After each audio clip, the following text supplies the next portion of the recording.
Today is Tuesday, January 17th, 2023. Please stand for the Pledge of Allegiance. Allegiance to the flag of the United States of America and to the republic for which it stands, one nation, under God, indivisible, with liberty and justice for all. Heather, would you take roll, please? Councilmember Bachmann. Here. Councilmember Beaton. Here. Councilmember Lundberg. Here. Mayor Sullivan. Here. Councilmember Pratt. Here. Mayor Pro Tem Grabowski. Here. City Manager. Here. City Attorney. Here. DPW Director. Here. Finance Director. Here. Fire Chief. Here. City Engineer. Here. Roll call complete. Thank you. Public hearings. Public hearings for establishing an obsolete property that's how the night's going to go. Rehabilitation district for 348 River Street. A request has been received from River Street Hotel LLC to establish an obsolete rehabilitation district for a property located at 348 River Street pursuant to Public Act 146 of 2000 to facilitate the redevelopment of the property.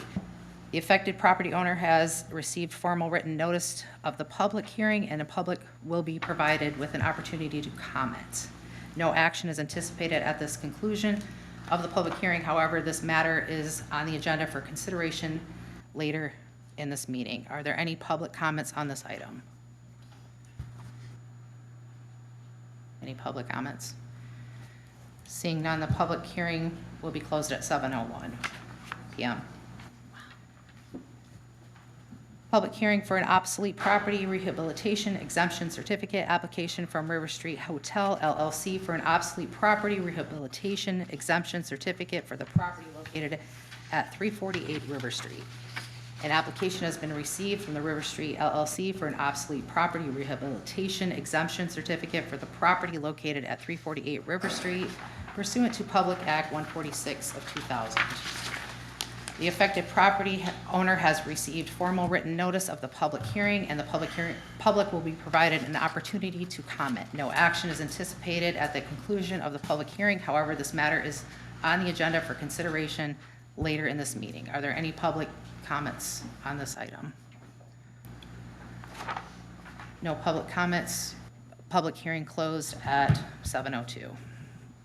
Public hearing on the adoption of a brownfield plan for 348 River Street. The purpose of the public hearing is to afford an opportunity for all citizens and interested parties to provide comments on the adoption of the proposed brownfield plan for the River Street Hotel LLC redevelopment project. No action is anticipated at the conclusion of the public hearing. However, this matter is on the agenda for consideration later this evening. Are there any public comments on this item? No public comments. Public hearing closed at 7:03. Citizens' comments on agenda-related items.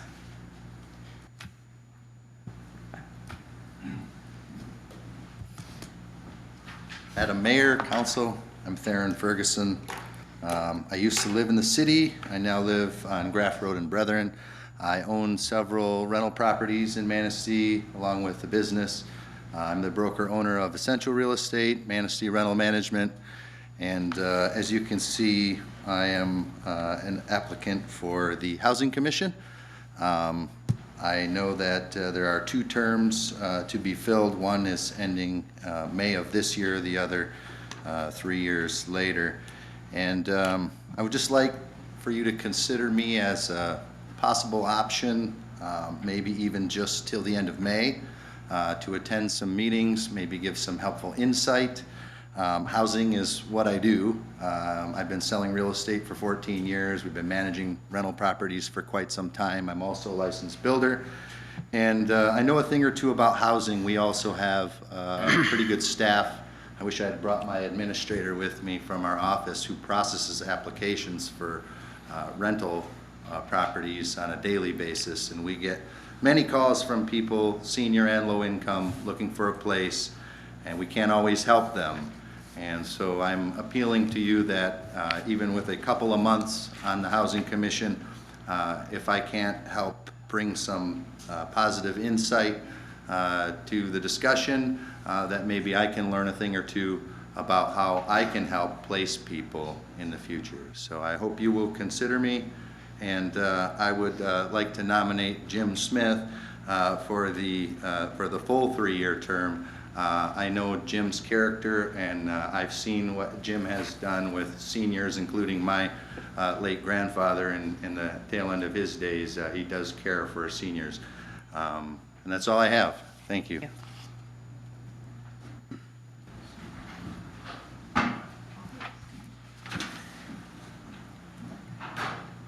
Mayor, council members, I'm James Smith. I live at 353 First Street in Manistee. I'm an applicant for the Housing Commission. In the past, I've worked at 5CAP as the Director of Housing for low-income home weatherization. I worked for the state of Michigan, auditing agencies across the state for the same purpose, low-income housing. In the past, I have also attended the public hearings for the RAD conversion at the housing. It was interesting to go through the process and listen to the residents and what their concerns were and what was going to happen in the future, whether they would be displaced, whether they would get the same residents back, and all that. I've always had an interest in low-income housing and serving that community. I started out in life, enlisted in the military a long time ago and was quite low income myself for quite a period of time. So I hope that you would consider me for an applicant for the Housing Commission. And if you do, I can assure you I'll do a good job for you. Thank you. Thank you.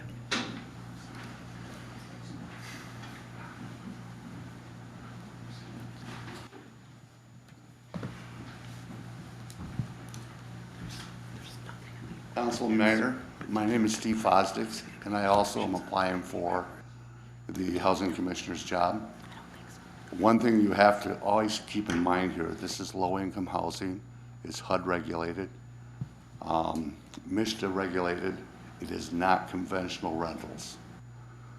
And there's 48 scattered sites that have to be addressed quickly, or we're gonna lose those Section 8 vouchers. So I would appreciate your support, and any questions, I'd be more than happy to answer them. Thank you.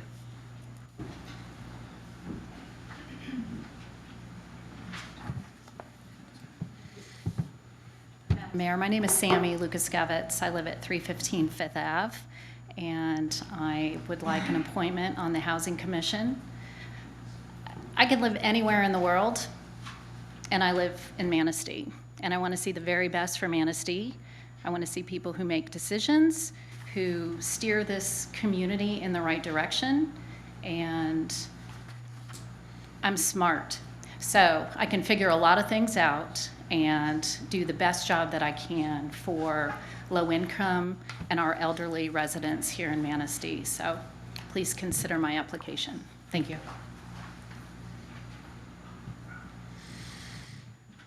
Anybody else?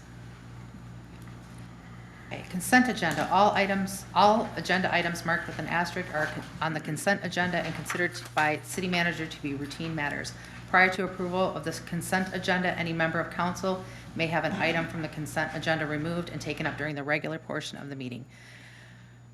Consent agenda items include approval of minutes, payroll, invoices, notification regarding next study session. At this time, council could take action to approve the consent agenda as presented. Is there a motion? I'll make a motion. I'll second. Any discussion? Heather, could you take a roll, please? Councilmember Bachmann. Yes. Councilmember Beaton. Yes. Councilmember Lundberg. Yes. Mayor Sullivan. Yes. Councilmember Pratt. Yes. Mayor Pro Tem Grabowski. Yes, Motion approved. Thank you. Unfinished business, we have none. Consideration of establishing an obsolete property rehabilitation district for property located at 348 River Street.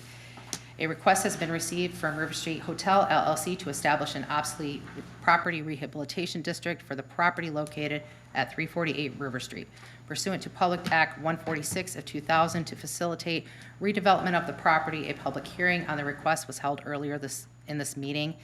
At this time, council could take action to approve a resolution establishing an obsolete property rehabilitation district for the property located at 348 River Street. Is there a motion? I'll make that motion. Second. Any discussion? Can we get some information on this? I guess my concern is in the past, things like this have typically come up at work sessions, and I don't recall this coming up at a work session. Councilor Pratt, you speak up a little bit. I can't hear you. I'm sorry. I said typically, I think things of this nature have come up at work sessions in the past, and I don't recall this coming up as a work session, so I don't know if that was prior to me coming on Gotcha. council, but I'm just wondering if we can get some background on what this would entail and what this would mean. I would like to dovetail on Commissioners, Council Members Pratt's comments. I have a few questions myself on the project itself.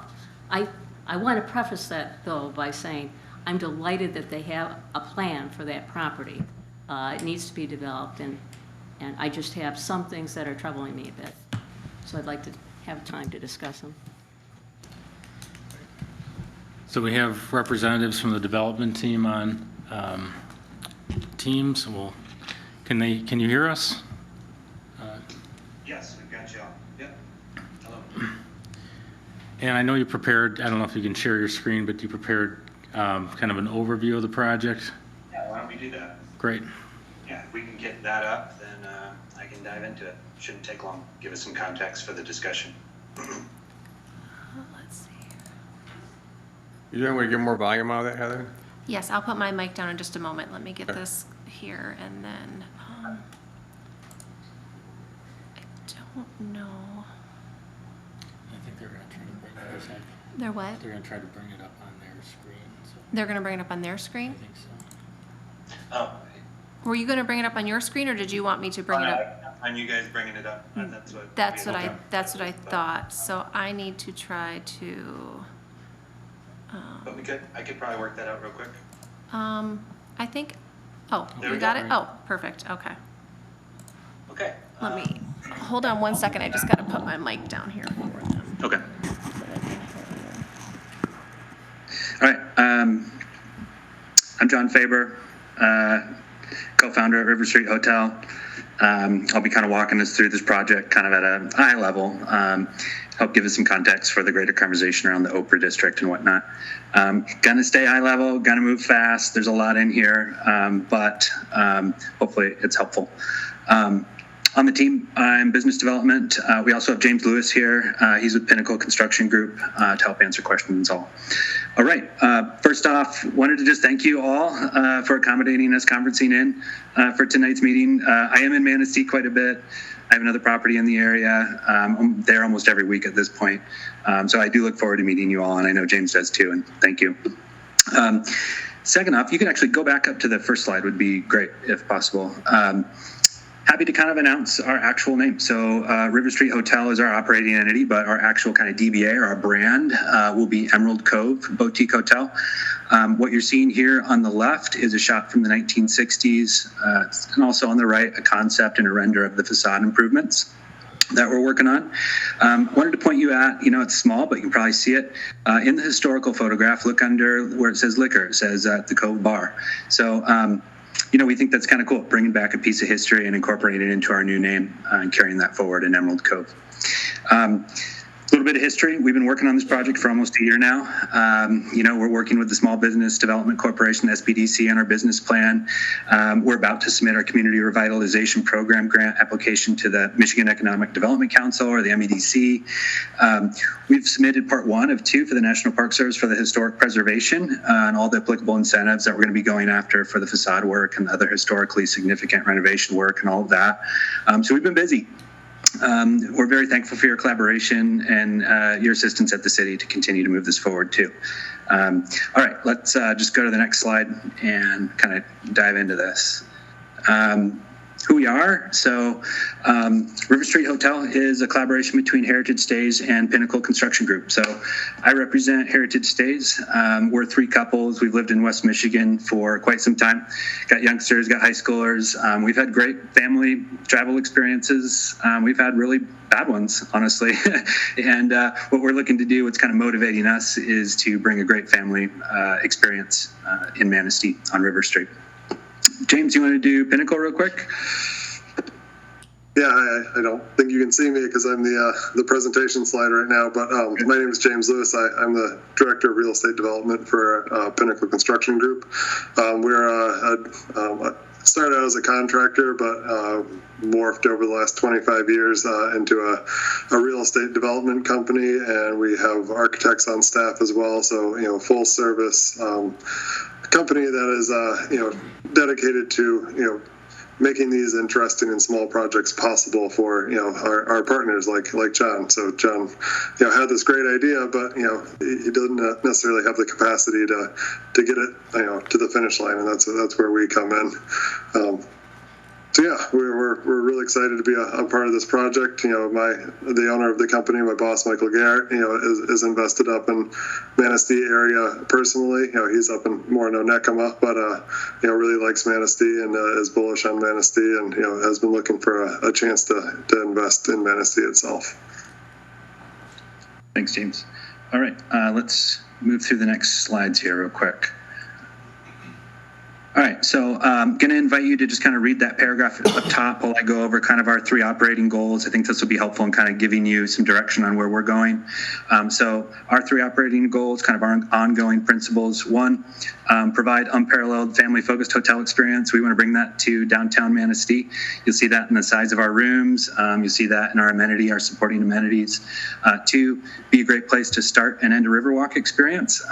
We think the Riverwalk is just a huge amenity. We know you all believe that as well. We're excited about the grant that was recently approved. Honestly, that was a big part of moving us forward on the project, so great work there. And then number 3, celebrate Manistee and get back to it. So we see all the entrepreneurship that's happening in Manistee and the revitalization that's underway, and we want to be a part of it and be helpful. All right, next slide. So a little bit more about the actual hotel. So 5 suites, approximately 450 square feet to 1,200 square feet each. We think the historical commercial district is a big deal for us and for our guests to give that kind of great Main Street, River Channel, Riverwalk experience. I think some of our defining experiences or features are going to be the size of our suites, our family conscious setups, kind of how we set up the rooms for them, our on-site amenities, our restaurant mostly there, and then our proximity to all our wonderful neighbors in the streets and the beach. All right, we're going to be doing 2-night minimum stays probably, with rates from $125 to $400 a night seasonally for different size rooms. And we're really excited about kind of connecting our guests to the history in Manistee. We think that's a big deal. We're really expecting to collaborate quite a bit with our restaurant partner on the restaurant. We do have a signed lease for that, so we have a commitment there. It's a big restaurant, so 5,400 square feet occupies the entire River Street level. It's dine-in and to-go focused. And it's got kind of frontage on both sides of the building. We think that's a really incredible opportunity. All right, next slide. Kind of a shot of the back here. So what you're looking at is the top portion is 2 private decks for 2 suites that hang off the back. The middle area there, the River Street level, that is 2 decks for the restaurant. Behind those trees is a walk-in cooler, and then to the right there, where an individual is standing by the door, that's actually a walk-in unit right on the Riverwalk, and kind of a patio there. All right, next slide. Kind of just another angle. Cool. Next. Diving into the actual floor plan real quick. So this is the River Street level, the restaurant. Like I said, pretty large, 5,400 square feet. It's got 2 outdoor Riverwalk decks, 2 bars, one that we think is going to be really useful in servicing the social district or the street, one servicing the dining room, of course, and the Riverwalk. We've got an elevator that services both the lower and upper levels, of course, and kind of a separate hotel entrance there on the front on River Street for the hotel. Okay, next. All right, so the upper floor, 4 units up there, variety of sizes, but as you can kind of see, the size of our suites is quite large. Finding that 3rd bed in a lot of them is unique. You don't really find that in a lot of hotels. And full kitchens, laundry. What you're seeing is essentially units 2 and 4 look over the parade route, and units 1 and 3 look over the Riverwalk or the channel. Call out the ADA room, that's a big deal, as well as kind of the smaller room, unit 4. So, families of all sizes, big and small. Okay, next slide. Okay, the basement. So we've got the kitchen in the basement, unique design decision, but going to work out great for us. It allowed for a really large kitchen, and that's that walk-in cooler that was beside the trees there from the back deck shot. All the food's going to go up a series of dummy waiters. We've got 2 here, as well as there's accessibility through the elevator and the staircase. And then we've got our last unit, our largest unit, 2 bedrooms, but 4 beds, full kitchen, laundry, patio on the Riverwalk, channel views, you know, envision it being pet friendly too. Okay. Next one. In terms of timeline, you know, this moves and morphs, but right now it's a spring start for construction, and, you know, early, hopefully, in the summer in 2024, but we'll see in terms of a hello world. Okay. That was super quick, but and high level, but enough to maybe get on the same page with us in terms of the direction we're going and helpful context for the rest of the conversation tonight. Thank you. Thank you. Any other questions? I have a couple of questions. Like I said, I'm mostly in favor of the project, but these things have been on my mind. We spent a lot of money. Well, I don't know if we spent a lot of money, whether we got grants for it, but we have something with what we call the Stryker stretcher on one of our new ambulatory vehicles that we have, and it's causing me to rethink elevators throughout the city. So I'm thinking with a remodel, this building has never had doesn't have an elevator, I know, because I've been in the building. But I'm wondering if the size of the stretcher, I would like to think that any new elevator we put in is going to accommodate that stretcher. So help me understand the size or the dimensions of the elevator, because it's obviously this is conceptual drawing that we're looking at. It's not really a blueprint yet that I can tell. So if somebody can help me explain, maybe Chief Cameron can tell me the size of the stretcher, maybe we can figure out what the answer is to that question. Yeah, thank you. And it was good at the end there. We could hear you pretty good, but there's some times where maybe it sounds like the mic is starting to try to noise cancel you or something. So any further questions, please speak up as loud as you can. That'd be really helpful. I will remember to James, do do you want to take this one? Yeah, the elevator would be able to accommodate a standard stretcher. It's about, I think this version that we're looking at here is right about 10 feet long and 6 feet or 8 feet wide or so.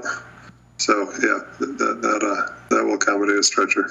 It's not a standard stretcher. It's a Stryker stretcher. It's pretty unique. So will that work, Mark? Yeah, I think it will. Definitely our stretcher in full length is at 81 inches, fully outright or laid out flat. We can compress it down by folding into a seated position up to 63. We run around 66 because we carry a few things on the head of it, but 66 is where we crunch it down to. Good. So You can see why I'm concerned. Yeah. It should be fine. Okay, thank you. The other question is, one of the things that I've become very concerned about is that when we do these remodels in these old buildings, we have some buildings that have flat roofs. I really want to see if we can get developers interested in incorporating green energy and utilizing that space. I didn't see anything like that in your plan, so that was one of my questions that I have for you. Yeah, that's a great comment, because we are Pinnacle generally is putting a lot of solar on the Inflation Reduction Act. I would say is turbocharging those efforts, and there's a lot more incentives to do it, making it, I would say, from financially feasible to now more of a no-brainer kind of situation.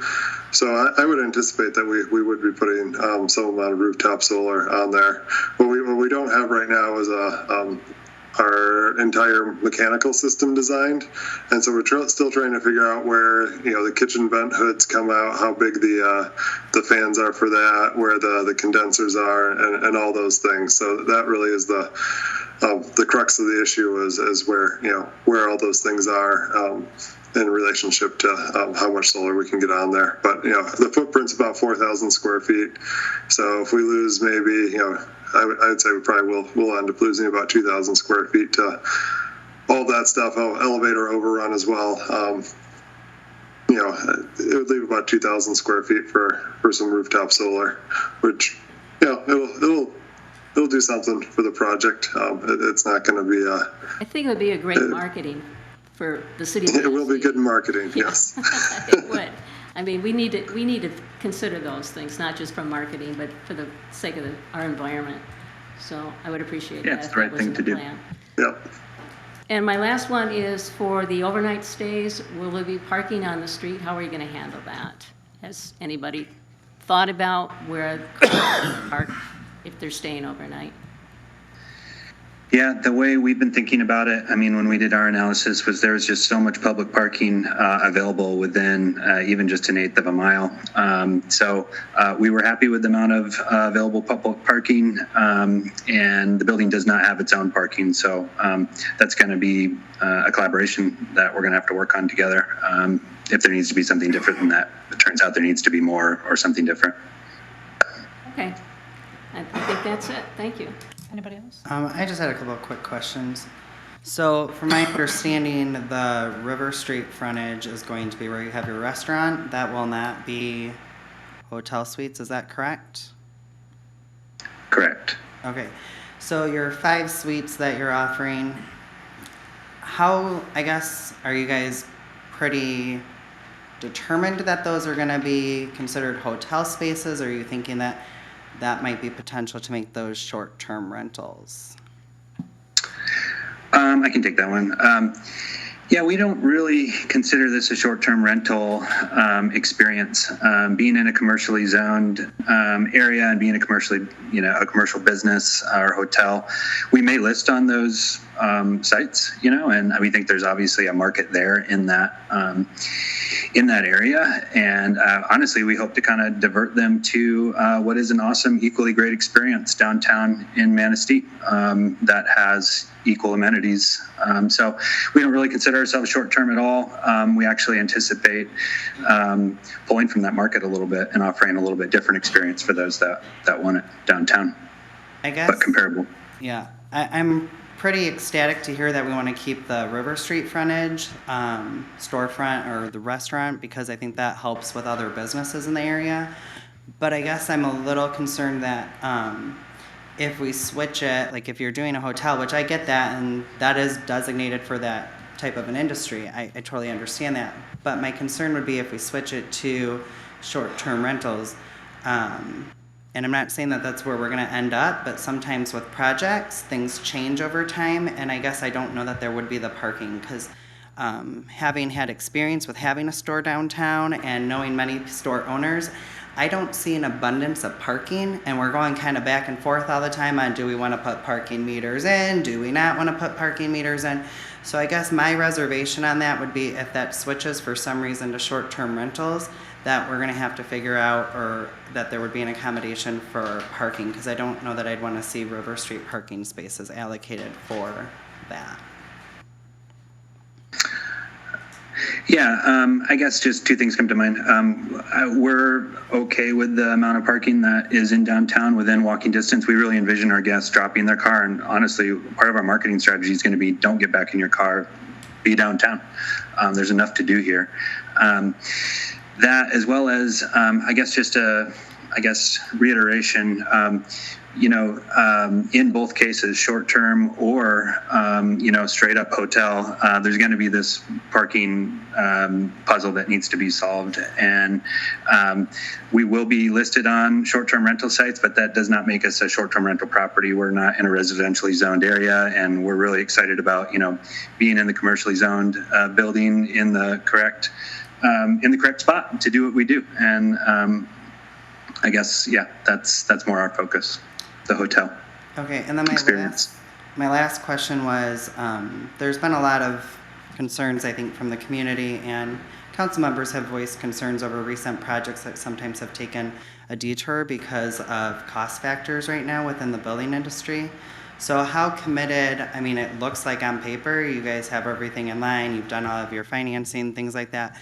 But I guess I'm just wondering if building costs continue to increase and something changes with that, are we committed to getting a finished product? Because I would hate to see us start something and then that building sit vacant longer.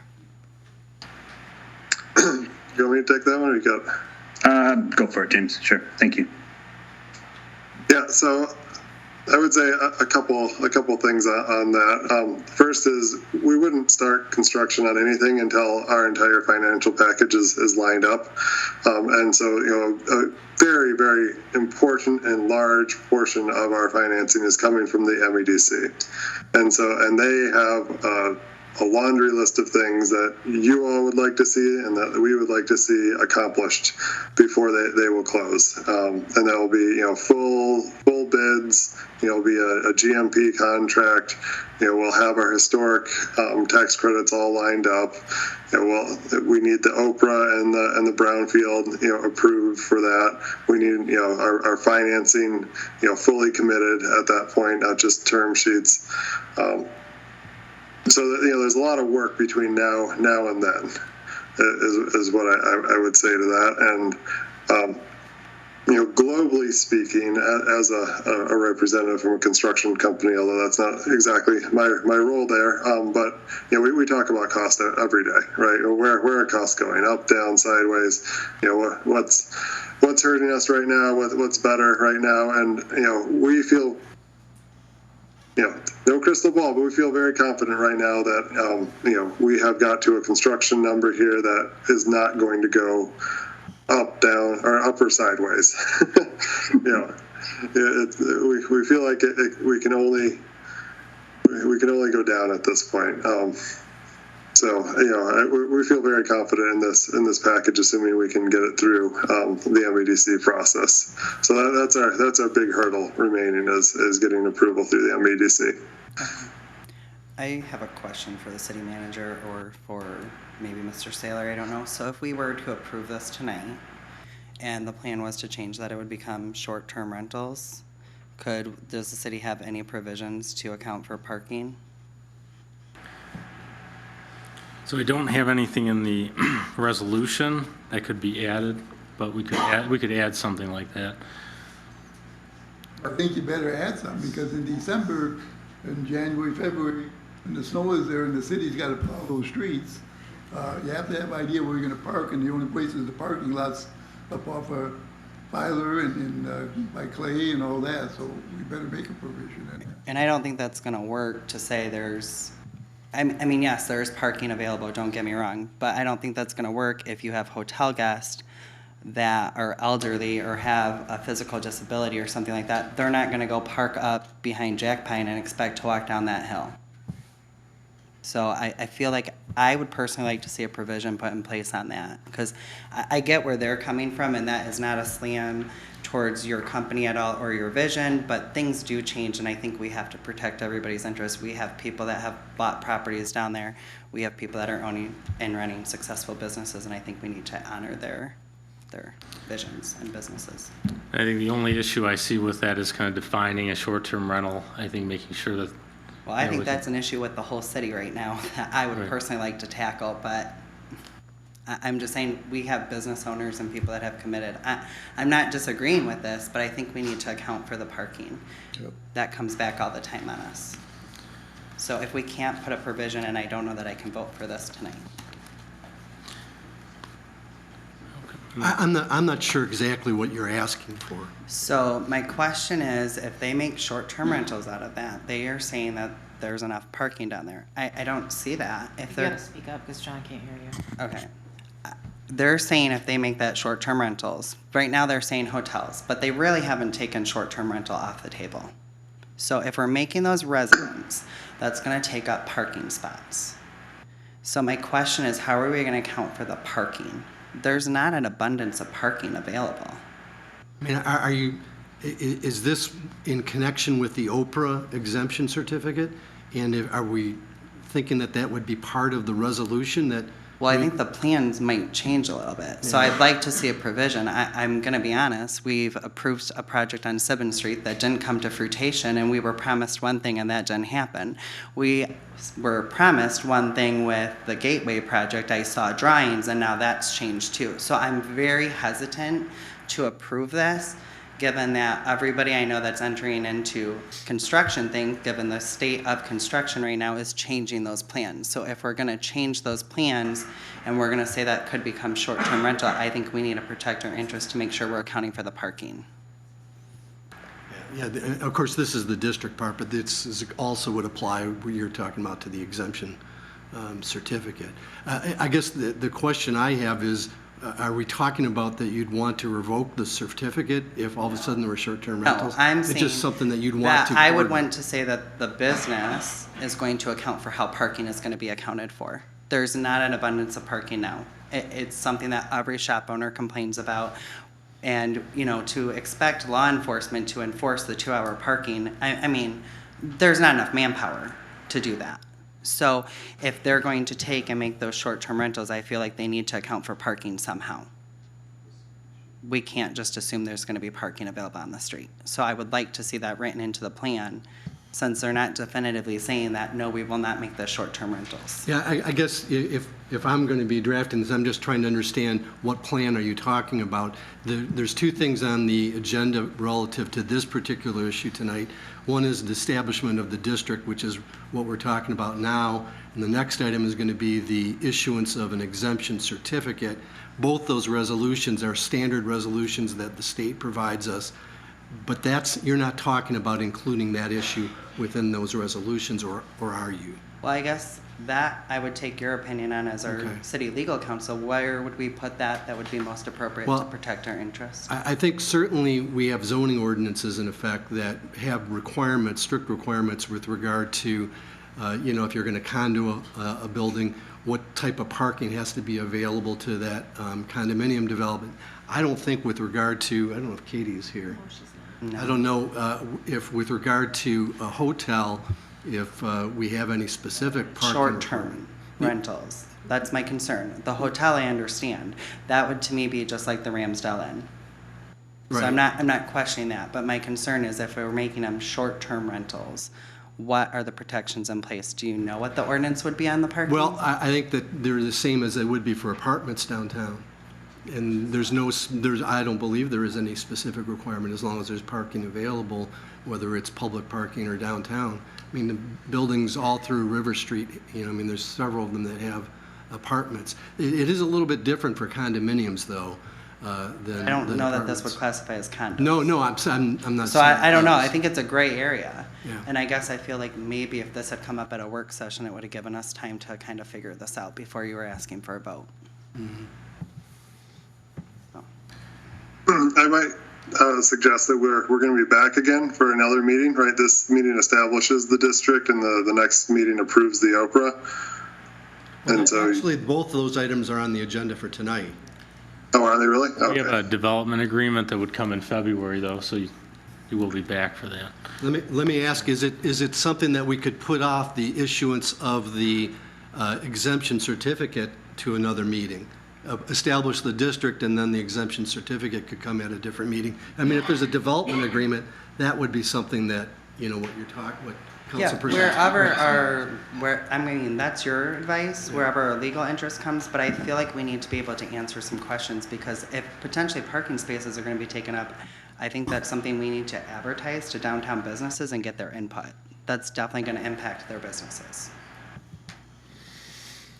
So, Okay. Council, there is a development and reimbursement agreement that still needs to be approved for this project. It's a three-way agreement between City Council, the Brownfield Authority, and the developer. I just sent a draft of that off to the developer.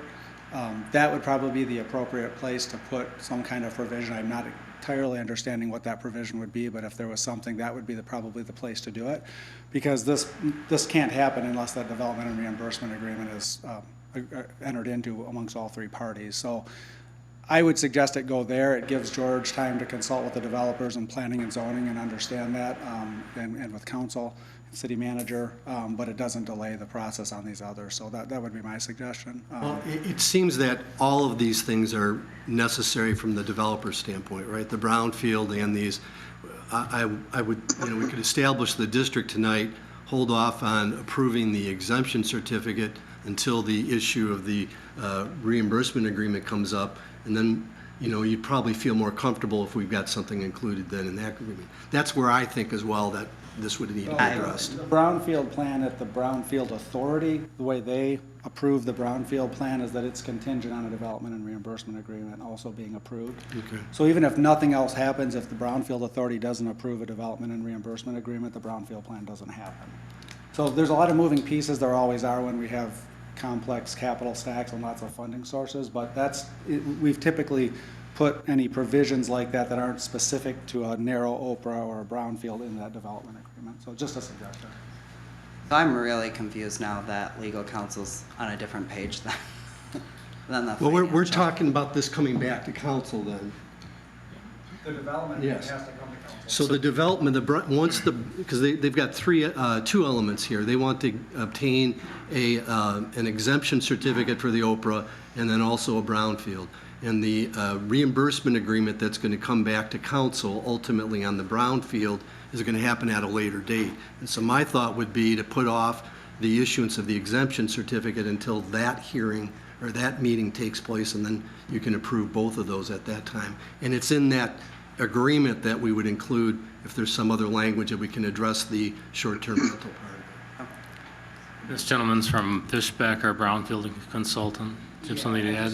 I just wanted to bring up one other part too, is with the parking. Can you step up just a little? Yeah, excuse me. With the parking component, the planning commission will still have to approve everything. So that component will be in there too. So along with the reimbursement agreement and approval from the planning commission, I think that should give every level of safety net possible, because the planning commission will have to approve their plan with their parking, and that can help with that too. So I just wanted to bring that up, along with the development and reimbursement agreement, which outlines if they don't need it, then they don't get reimbursed for everything.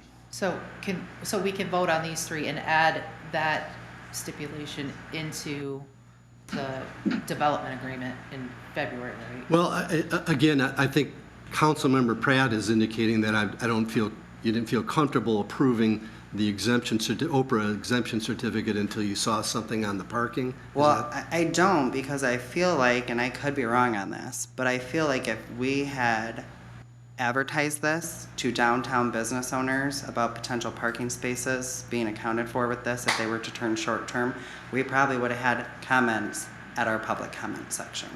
It is a large area of concern. So I feel like this is being pushed through pretty quick without there being, again, typically these type of items would have come to a work session. So I'm just kind of questioning that. So what I was suggesting, Mayor, is that yes, you could vote on this, on the establishment of the district.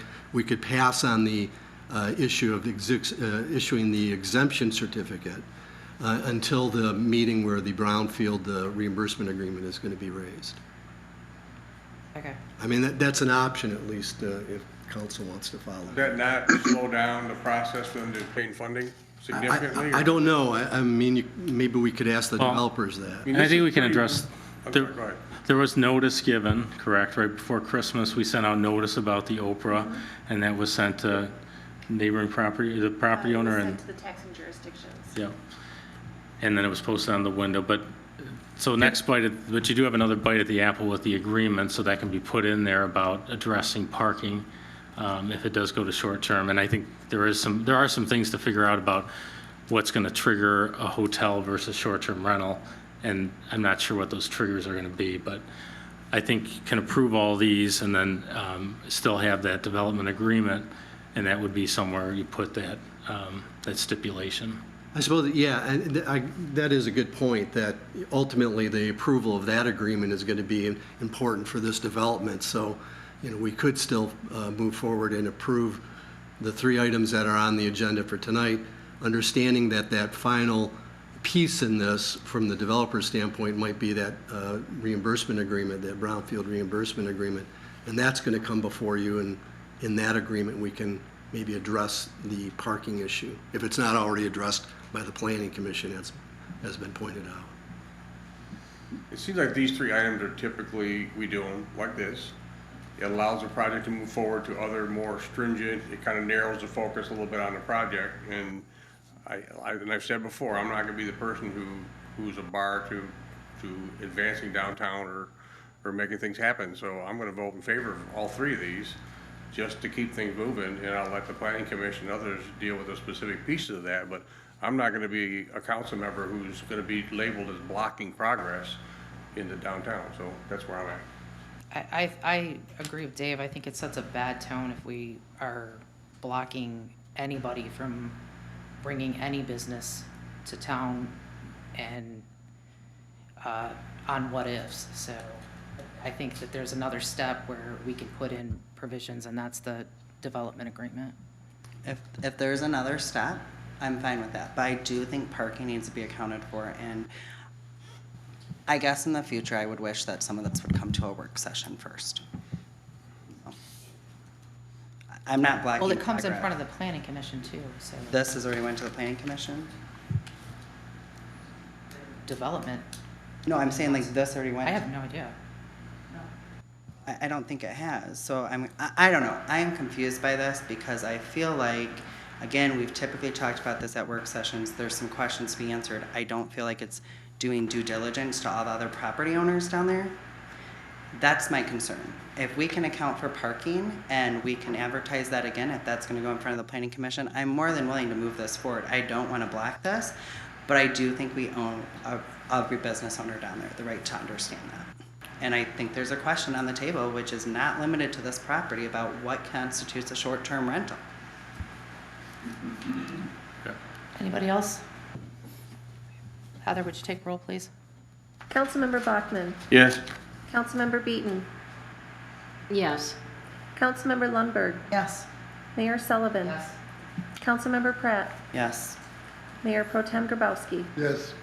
Motion approved. Thank you. Consideration of an application for an obsolete property rehabilitation exemption certificate from River Street Hotel LLC for the property located at 348 River Street. An application has been received from River Street LLC for an obsolete property rehabilitation exemption certificate for the property located at 348 River Street pursuant to Public Act 146 of 2000. A public hearing was conducted earlier this meeting on the request. This item could be considered if council took action to establish the Okra District in the previous agenda item. At this time, council could take action to approve the resolution to approve an obsolete property rehabilitation certificate application for River Street Hotel LLC for the property located at 348 River Street. Is there a motion? I'll make a motion. Second? I'll second. Discussion? Heather, could you please take roll? Councilmember Bachmann. Yes. Councilmember Beaton. Yes. Councilmember Lundberg. Yes. Mayor Sullivan. Yes. Councilmember Pratt. Yes. Mayor Pro Tem Grabowski. Yes. Motion approved. Thank you. Consideration of a brownfield plan for the River Street Hotel LLC redevelopment project. Earlier this evening, a public hearing was held on proposed brownfield plan for the River Street Hotel LLC redevelopment project. The City of Manistee Brownfield Authority has approved the brownfield plan. The Public Act 381 of 1996 requires the municipality where the project is located to also approve the plan. At this time, council could take action to adopt resolution approving brownfield plan for the River Street Hotel LLC redevelopment. Is there a motion? I'll make a motion. Second? I'll second. Discussion? Heather, could you please take roll? Mayor Pro Tem Grabowski. Yes. Councilmember Pratt. Yes. Mayor Sullivan. Yes. Councilmember Lundberg. Yes. Councilmember Beaton. Yes. Councilmember Bachmann. Yes. Motion approved. Thank you. Oh, I lost my place. Hold on a second. There we go. Consideration of agreement to transfer 1001 Kosciuszko Street and 530 Davis Street to the Manistee County Land Bank for inclusion in a blight elimination grant application. The city has been working with the Manistee County Land Bank regarding a scope of work for a blight elimination grant due January 30th, 2023. The MCLB receives a $2,000 allocation, $200,000 allocation of blight elimination funds, and in order for the properties to be included In the grant application, the MCLB must have the control of the properties. The city has 2 properties eligible for this grant, 1001 Kosciuszko Street and 530 Davis Street. At this time, council could take action to authorize an agreement to transfer 1001 Kosciuszko Street and 530 Davis Street to the Manistee County Land Bank for inclusion in a blight elimination grant application and authorize the city manager to execute the document subject to final city approval. Is there a motion? I'll make the motion. Discussion? I have a question. 1001 Kosciuszko Street, is that not the property the city purchased? That last? is, yep. So what is the transfer for? Because I guess I was under the impression before the city was gonna do it as a rehab project. So we did look at that. So some background on this. This had been into tax foreclosure twice. We had over like 7 blight instances with that property over the course of the last 5 years, or no, I'm sorry, 7 years. And we looked at that property hoping to do a rehab on it. We went through it with Kevin Kriebel, our building inspector, also Gary Buren from the land bank. It looked like, and this might have been before you got on council, but updated council, that it was over 60% that was needed to be torn down. Typically 40% is kind of where you could rehab it. So we started becoming aware of this blight elimination grant.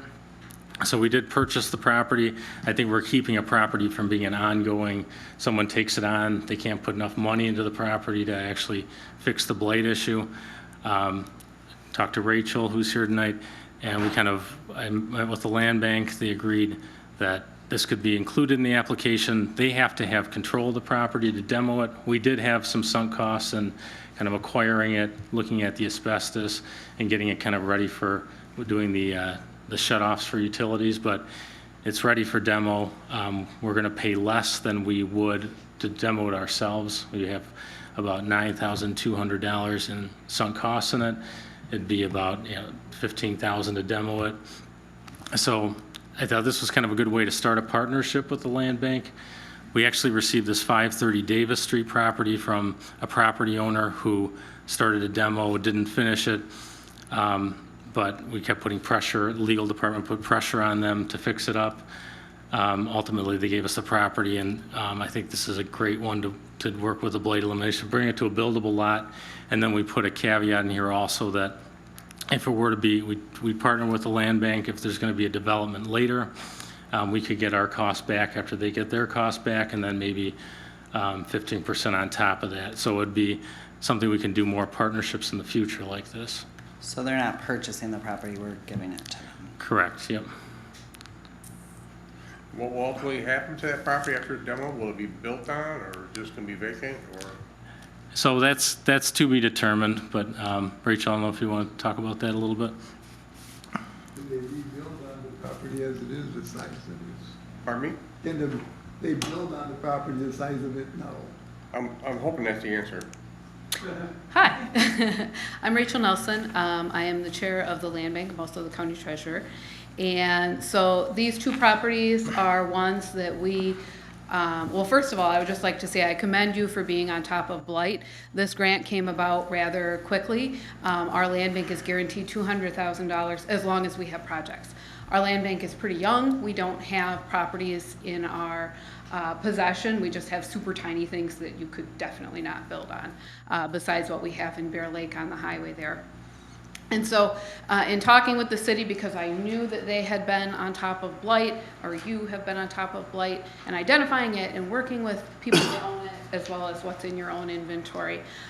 So these 2 properties, the blight elimination grant, that $200,000 that we're guaranteed, there's 2 rounds. We're currently on the first round, which the application is due the end of this month. There will be a second round. So our hope is to kind of show that yes, we can do these projects and then build up from there. And then, so the demolition would be covered by the grant. And then the land bank has received ARPA funds from the County Board of Commissioners. We would like to strategically use some of those funds to rebuild housing. Your questions about, because I know the 530 Davis is very small, your questions about can we rebuild on that, what does that look like? We will be exploring all of that. Step 1, let's get rid of the blight. Step 2, let's build housing. We would involve the community in all of those discussions, as well as keep city council as part of that discussion too, as far as what happens after we get rid of the blight, and hopefully helping us with some of the housing crisis too. So follow-up question, I got an email that we demoed a house on Broad Avenue. Does that house not fit into this project either, or is that too late? So that was a bit of that was a different circumstance where a neighboring property purchased that. Okay. So, but that was also some legal pressure led to that, so. Okay, thank you. So I have one question. If the 530 Davis Street wouldn't prove to be buildable, what would your intent be with that property? So land banks across the state have done some really creative things with small properties. It could be a community garden. Someone could put beehives on it. We could partner with somebody, lease that out to do all kinds of various things. So if it's not buildable, if that just really isn't feasible, there's a whole lot of other things that we could pursue and be a good community partner with that property there while the land bank retains ownership. So if you retain, are you responsible for the maintenance and all of that with that property? Okay. Yep. Anybody else? Heather, could you take roll, please? Were you done? Oh, yeah. Okay, sorry. Can you take roll, please, Heather? Councilmember Bachman. Yes. Councilmember Beaton. Yes. Councilmember Lundberg. Yes. Mayor Sullivan. Yes. Councilmember Pratt. Yes. Mayor Pro Tem Grabowski. Yes. Motion approved. Thank you. Consideration of a resolution requiring city council approval before the establishment of any compensation and compensation increases for the City of Manistee Housing Commission Director. The Michigan Housing Facilities Act outlines the powers and duties of the Housing Commission and provides for certain oversight duties of the City Council. The act provides upon the recommendation of the mayor, the City Council may adopt a resolution either conditioning the establishment of any compensation of an officer or employee of the Housing Commission upon the approval of the City Council, or establishing compensation ranges and classifications to be used by the Housing Commission in fixing the compensation of its officers and employees. MCL 125.655, number 3. At this time, council could take action to adopt a resolution to establish compensation and compensation increases for the City of Manistee Housing Commission Director. Do I have a motion? I'll make the motion. A second. Any discussion? Heather, could you take roll, please?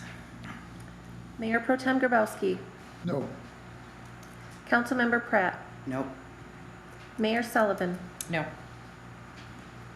Councilmember Lundberg. No. Councilmember Beaton. No. Councilmember Bachman. Yes. Motion failed.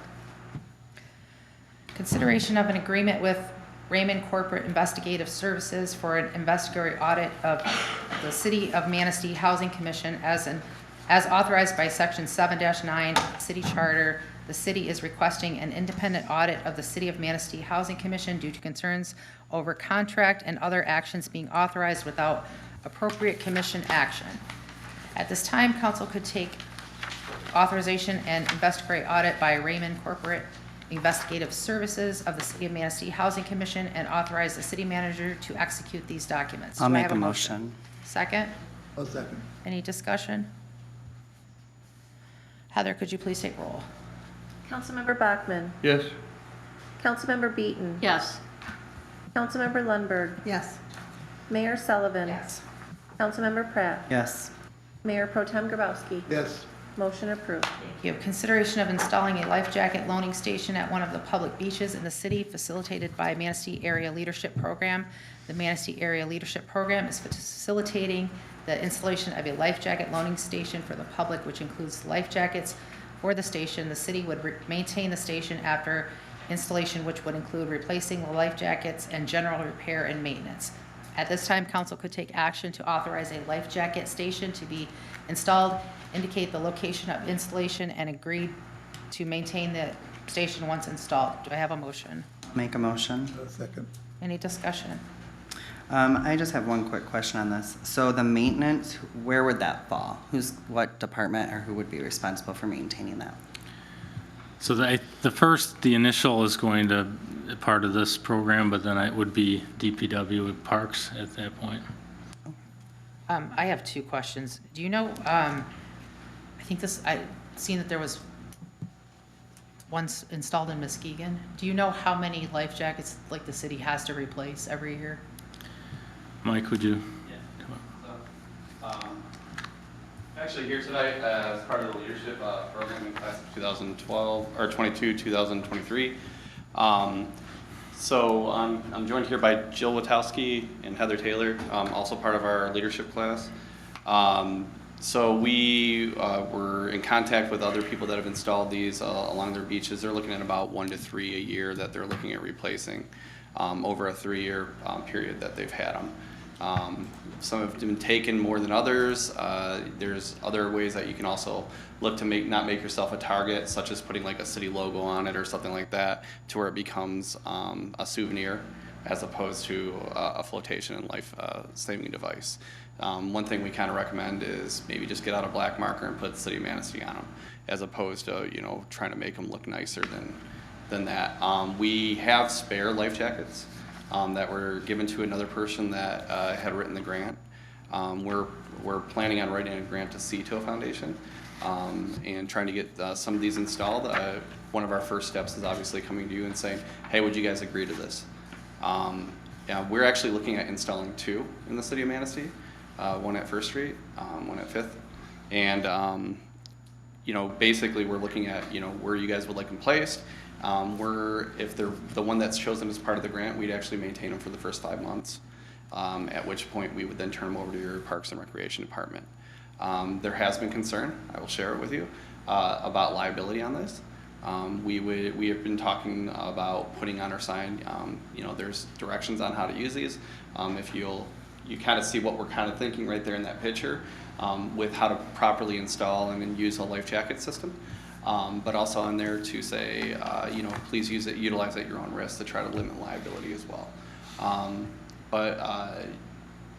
With that, we can go through the presentation, but if you guys have general questions, we can answer those as well. Where are you going to get a grant at? What are you looking for? It's through the CETO Foundation. Within here, if you guys go to, I think it's the 3rd slide. Nope, one more. There you go.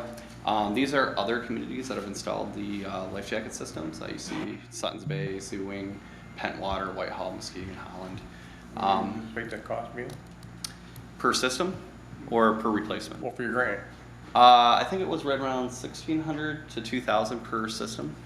And then the replacement jackets, I think, run around $15 a piece, I want to say. I think that would be complimentary to the warning system we have on the beach, and we go through the revenue sharing board as well.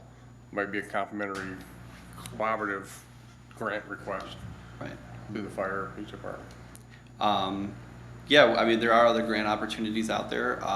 Really, we want to get them installed is where we're looking at, but in the future for replacement of life jacket systems, if it's a grant that we want to write to the casino, I'm sorry, I can never remember the name of the grant, but basically public safety, then yeah, that would be a way to replace them. We really don't anticipate you having to replace that many that quickly.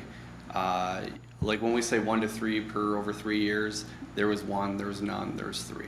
So some of these, again, judging by how marketable you make them, are being taken over than others. So we have blue ones, the CETO ones are yellow, and they actually say like CETO Foundation on them. So it really depends on how you make these look, if they're going to be a souvenir or if they're going to be utilized. So, but really we think maybe at the most you'd be spending probably like $45, $50 if, like, let's say 3 got taken in a year.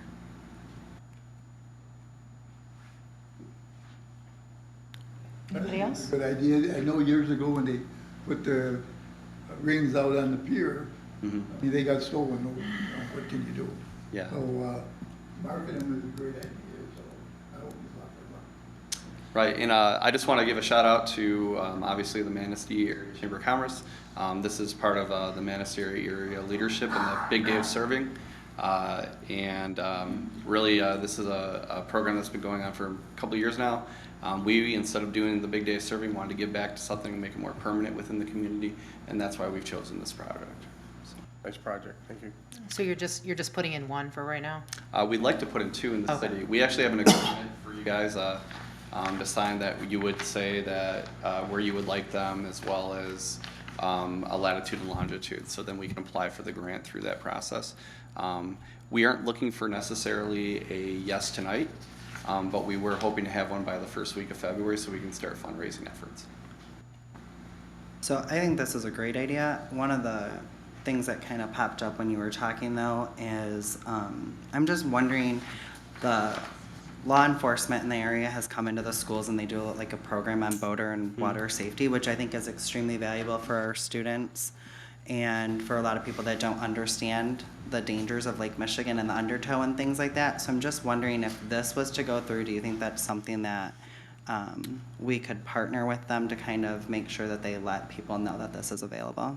So we would love for you guys to promote it. The leadership program, why I would love to help out with something like that in the future. The leadership program is only a 9-month a program that different individuals come in every year and do. So really this is kind of our capstone project where we would then hand it off to you guys. That's why the maintenance agreements is in place, so that once we hand it off, it is a true handoff to you guys. It's not to say that maybe individuals wouldn't want to promote that and say, hey, we have these systems available through the Parks and Recreation. It's really just kind of a our project that we wanted to give back to the city, and especially with some of the drownings that we've seen along Lake Michigan as well as last summer in Bear Lake. We really wanted to promote this. So. And Chief Glass isn't here, but I'm sure he'd be willing to put that part of the water safety. That's a good idea. Jeff, would it be possible, like, to put those vests over by that sign they put up, the weather conditions and all that? So and just to let you guys know, if we go back to the first slide real quick, this standalone board here in shelter would be what you guys would get. So with the idea is the life jackets underneath it, and then if you guys wanted to put that wherever you want to put it is really what we're asking for as well. So if you guys want to put it next to your lighting system, awesome, and then kind of promote it through the school system that it is available. But we also have a lot of tourists that come up here that really don't understand the power of Lake Michigan, and that's kind of where we're going with it. So to answer your question, I'm seeing this being introduced to us the way council is tonight, but I'm happy to work with you and select an appropriate location and assist them in any way that they need. I think it makes sense to put it next to our lighting system in the I think what that thing is, the life preserver, so people pay attention. Councilman Bachman said we've got 911 call stations on the beaches. I think it would probably make sense to put them there. They're very visible. It promotes that safety and has that connection, but we can further discuss that. George, can we make a motion to change this to 2, or do we have to leave it at 1 for right now? Because it says 1. Because it says a life jacket station? Yeah. The motion's already been made. I think probably, if you wanted to make it 2, you need to do a motion to amend the motion. Okay. That's in this agreement. I don't know. I'll motion to amend the motion to say 2. I'll second your motion to amend. But you're talking about 2. Yes. That's what they're just doing. Okay. That's what they're addressing here. Did you get that, Heather? Motioned. You motioned in Linda. Linda second, okay.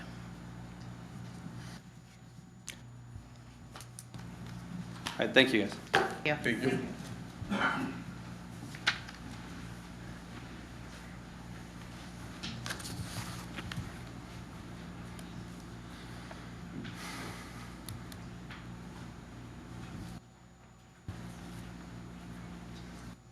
Ready for roll on that one? Okay, go Yep, ahead. so we're gonna vote on the motion to amend first. All right, Councilmember Bachman, Yes? Councilmember Beaton, Yes. Councilmember Lundberg, Yes. Mayor Sullivan. Yes. Councilmember Pratt, Yes. Mayor Pro Tem Grabowski. Yes, Motion approved. And now a motion, a vote on the original, Thank The you. amended motion. on the amended, motion. Councilmember Bachman, Yes. Councilmember Beaton, Yes. Councilmember Lundberg, Yes. Mayor Sullivan, Yes. Councilmember Pratt, Yes. Mayor Pro Tem Grabowski. yes, Motion approved. Thank you. Consideration of a special committee creation and assignment request for the Beach Amphitheater Market and Feasibility Study RFP Committee. Section 13-6 of the city charter allows for a creation of a special committees to make recommendations to city council. The city allocated $20,000 of ARPA funds in the current budget, and Salt City Rock and Blues, Inc. has also dedicated funds towards a market feasible study to determine the appropriate size and operation of a beach amphitheater at First Street Beach, Douglas Park. The city manager is requesting that council provide a representative to participate in the committee. At this time, council could take action to establish an ad hoc amphitheater market and feasibility study RFP committee, designate a member of council to serve on the committee, and authorize the city manager to remain to the remainder of the committee. Do I have a motion? I'll make that motion. Second. Discussion? I have a question. So I know before that you had mentioned with that amphitheater, we were looking at grant funding for that. So are we still thinking that that will be grant funded? Or are we thinking those funds are going to come from the city? I guess what's the funding source that we think that would be? So we were aggressively pursuing a Spark grant, which a lot of people went for, but they told us that the viewing of semi-professional or professional art was not something we could pursue with it. So we're kind of back to, what exactly should go there, the size, what should be the structure there. We are looking at earmarks, so we are looking for grant funding, but the first step is kind of figuring out the right size, figuring out the right operation. And even though we kind of have a really beautiful rendering of a design, it really comes down to what can the amphitheater support in terms of, volume, amount of events, and then just in terms of like stereo equipment, like what kind of sound equipment should be there. Still thinking the same idea? Same idea, but we're going to get more information so that we can better target. So we kind of know, we'll have more options too. So maybe it's self-sustaining to a certain point where it could be bonded. We can go after grant funding. I think ideally we get an appropriation for something like this if this is a premier beach amphitheater on Lake Michigan. But this is kind of a step we need to take.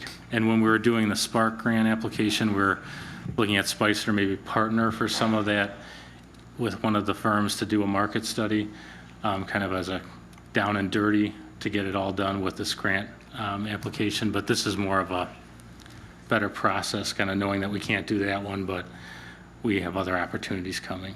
So if we're going to allocate $20,000 of ARPA funds, I guess I'm wondering, what is our timeline for this? And if we're going to allocate the money, 20,000 of that, are we taking something else off the table that we've kind of considered a need as well?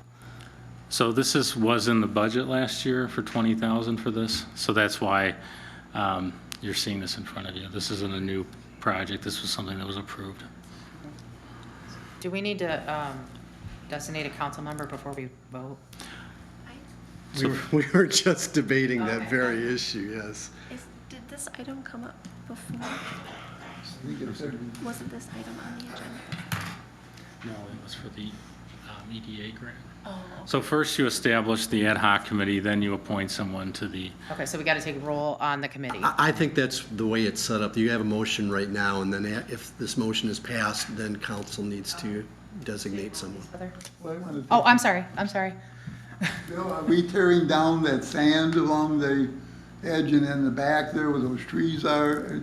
I thought that the group had agreed we weren't tearing that down. So that's still the same rendering from 2018. So I know there's been a lot of support for keeping that tree, and so that's going to be a priority. Sandbank, to take them out, you're going to have that wind just blowing that sand like it's doing now in the south end. Okay, that's a good point. We're not there yet. So this is just a conceptual rendering. We're not at that step where we're even figuring out. Kind of nearly is down. Okay, I understand. So I guess when we find out more information about what should be there, then we can kind of have that discussion. So does that come back to council then? It will be a definitive plan? Yeah, so I think this is kind of a longer term. So first we're going to have to, solicit for proposals from a firm. We're going to have to select that firm. They're going to have to actually do the study. Maybe that we're looking at several months before that's done, then kind of maybe a study session review, the market analysis, the feasibility study. Then I think we're looking at than design. So we have a ways to go. More information coming. Anybody else? Heather, could you take roll, please? Councilmember Bachman. Yes. Councilmember Beaton. Yes. Councilmember Lundberg. Yes. Mayor Sullivan. Yes. Councilmember Pratt. Yes. Mayor Pro Tem Grabowski. Yes. Motion approved. Thank you. Okay, now we need to, Yeah, Mayor, I would think that maybe soliciting interest among council, and if you find a council person that wanted to serve, then a motion and supported motion to appoint that person to the committee. I would like to make a motion to nominate Erin Pontiac to this committee. She's not here. She said she's interested. Erin's not here, but I'd be willing to serve on that if anybody would like me to. Where are we going now? I don't So you need know. a support for one of I'm the. new. Support. For which one? The one who's not here? Okay. Jeez. I'd like to nominate Councilwoman Lundberg. You're right there in the area in the district. Support for, yeah, we we're doing this with a motion. I thought we were doing a motion. I'm trying to figure out, are we doing a nomination or are we doing? If we're not gonna do a motion, we just do a nomination like we would normally do, I suppose. Okay, so we've got, So it would appear that council's not interested in the motion process and that would just have nominations. And then you can vote and you need majority support for whoever you're going to designate. Okay, so we have Mr. Pratt, Ms. Mr. Pontiac, and Ms. Lundberg. Yes. Well, has anybody talked to Erin? I mean, Yes. Oh, you have? Okay, that's already been a discussion that's been made. Yeah. Okay, now I get it. Okay. I didn't just pick her because she wasn't here.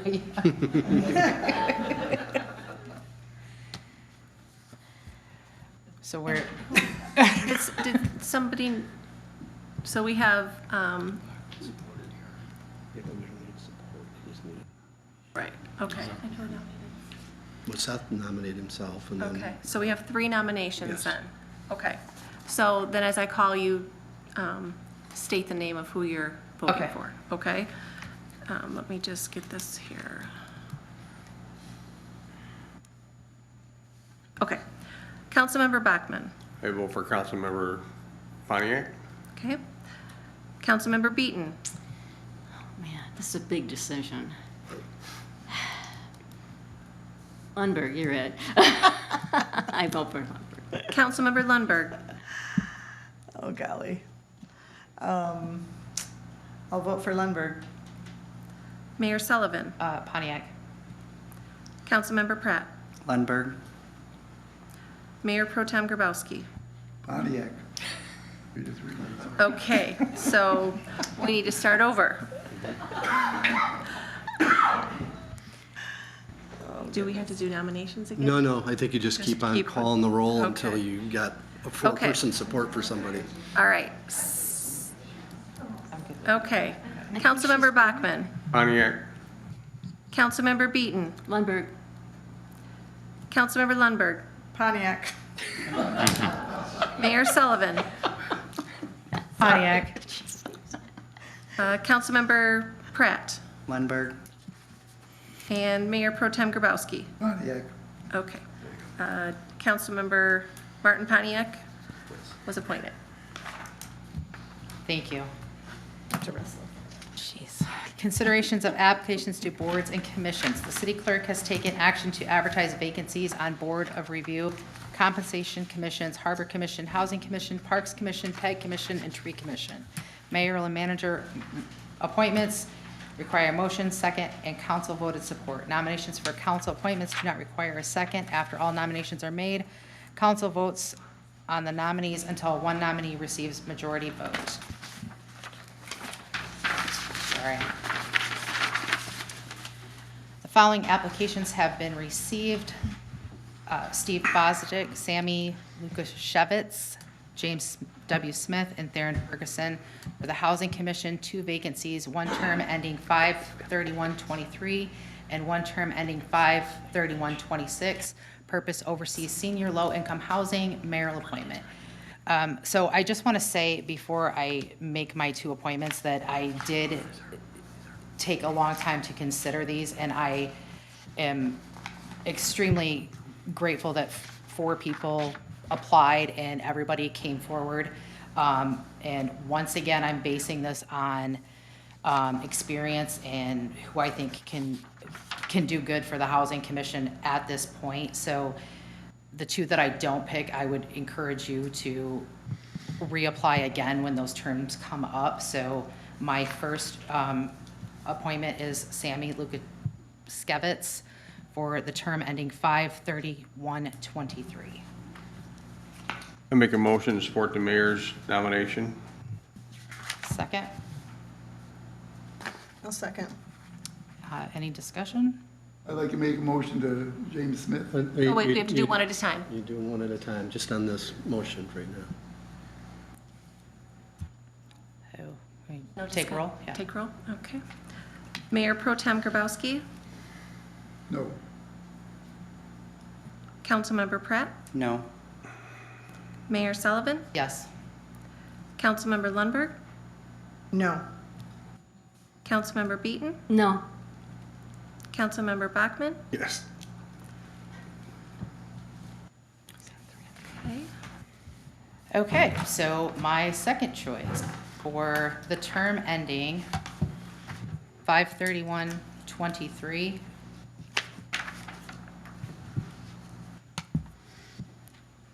would be Steve Fosdick. Do I have a motion? I'll make that motion. I'll second it. Any discussion? Heather, could you please take roll? Councilmember Bachmann, Yes. Councilmember Beaton, Yes. Councilmember Lundberg, Yes. Mayor Sullivan, Yes. Councilmember Pratt, Yes. Mayor Pro Tem Grabowski. No. Motion approved. So my third choice would be Theron Ferguson for the term ending 5/31/26. I'll make a motion. Support. Any discussion? Heather, could you please take roll? Councilmember Bachmann, Yes. Councilmember Beaton, No. Councilmember Lundberg, No. Mayor Sullivan. Yes. Councilmember Pratt, Yes. Mayor Pro Tem Grabowski. No. So wait, Okay. 3-3. So what do I do? Motion fails. Motion fails. James Smith, term ending 5/31/26. Is there a motion? I'll make a motion. I'll second it.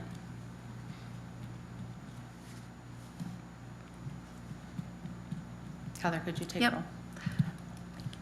Councilmember Bachmann, Yes. Councilmember Beaton, Yes. Councilmember Lundberg, Yes. Mayor Sullivan, No. Councilmember Pratt, No. Mayor Pro Tem Grabowski. Yes. Motion approved. Parks Commission, 1 vacancy, term ending 6/30/23. 3 members can be non-residents but must have real estate or a business or profession having a licensed business location in the city or have a child attending school within the city. Purpose, advisory on parks, develop maintenance, improvements, and identifying, planning, implementing public and private beautification projects. Mayoral appointment, John Veach, 486 Oxford Court. That's who I'd like to appoint. At this time, mayor and council could take action to make appointments as noted. Do I have a motion? I'll make a motion. A second. Discussion? Heather, could you please take roll? Councilmember Bachmann, Yes. Councilmember Beaton, Yes. Councilmember Lundberg, Yes. Mayor Sullivan, Yes. Councilmember Pratt, Yes. Mayor Pro Tem Grabowski. Yes. Motion approved. Thank you. At this time, we will have a report from the activities of the Manistee Recreation Association, Ms. Dersha Marshall.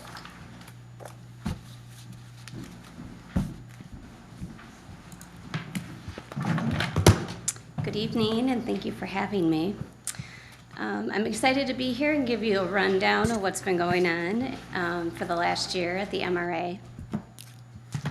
So what's most exciting is last year marked 80 years of activity. Press the down arrow. So just a little history on that. We were founded in 1942. A group of high school students just wanted a place where they could interact socially. So they formed a group. They called themselves the Manistee Youth Union. They went to some local business owners and asked for support. Luckily, they got support from these local business owners. They then approached City Council, and luckily City Council approved this association and gave them a place to have these activities, which was third floor of the Ramsdale. And at that time, they just wanted a place where they could have a dance after a game and a place to play basketball. So here we are, 80 years later, still providing community activities and staying close to that foundation of what they started, and that is basically a foundation of activity. So MRA is very busy. We offer several programs throughout the year. Some of the programs that we had last year with 13 different programs. We had basketball. We had 188 players. And our basketball ran from first grade to sixth grade. We had baseball, which we had 188 players, and that is T-ball to Little League. We had a Falling for Fitness class this fall. Small numbers, we only had 9, but a mighty group. They learned the aspects of fitness and running. We have flag football. We had 51 players this fall. That is first and second graders. Soccer is our most popular. We do a spring soccer and a fall soccer. We had 295 players for our spring and 164 players in our fall. We also have a travel league, which is the club soccer. We had a spring soccer, which is 37, and we had fall, which is 48. And that's a travel league. They travel as close to Ludington or as far away as Coopersville. We were able to do 2 spring programs. This year we did a winter one with 42 participants and a fall, which we had 48. We co-op with Crystal Mountain to do a ski and snowboard, which we kicked off last week. Believe it or not, they did have ski tonight with all the rain. And we did a tennis camp, and then we had 35. So we had a total of 654 participants, which equals out to 1,107 registrations. So a little bit, about 5% higher this year than last year.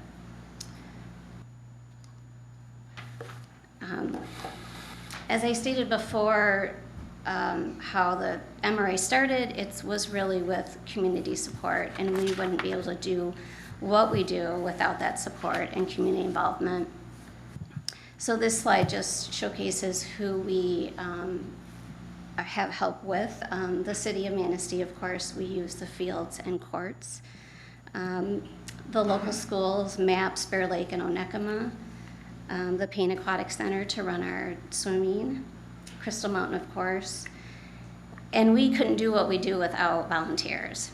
So we had about 100 people, coaches, assistant coaches, just helping us out to run these programs. And then we had 16 community sponsors that supported us as well.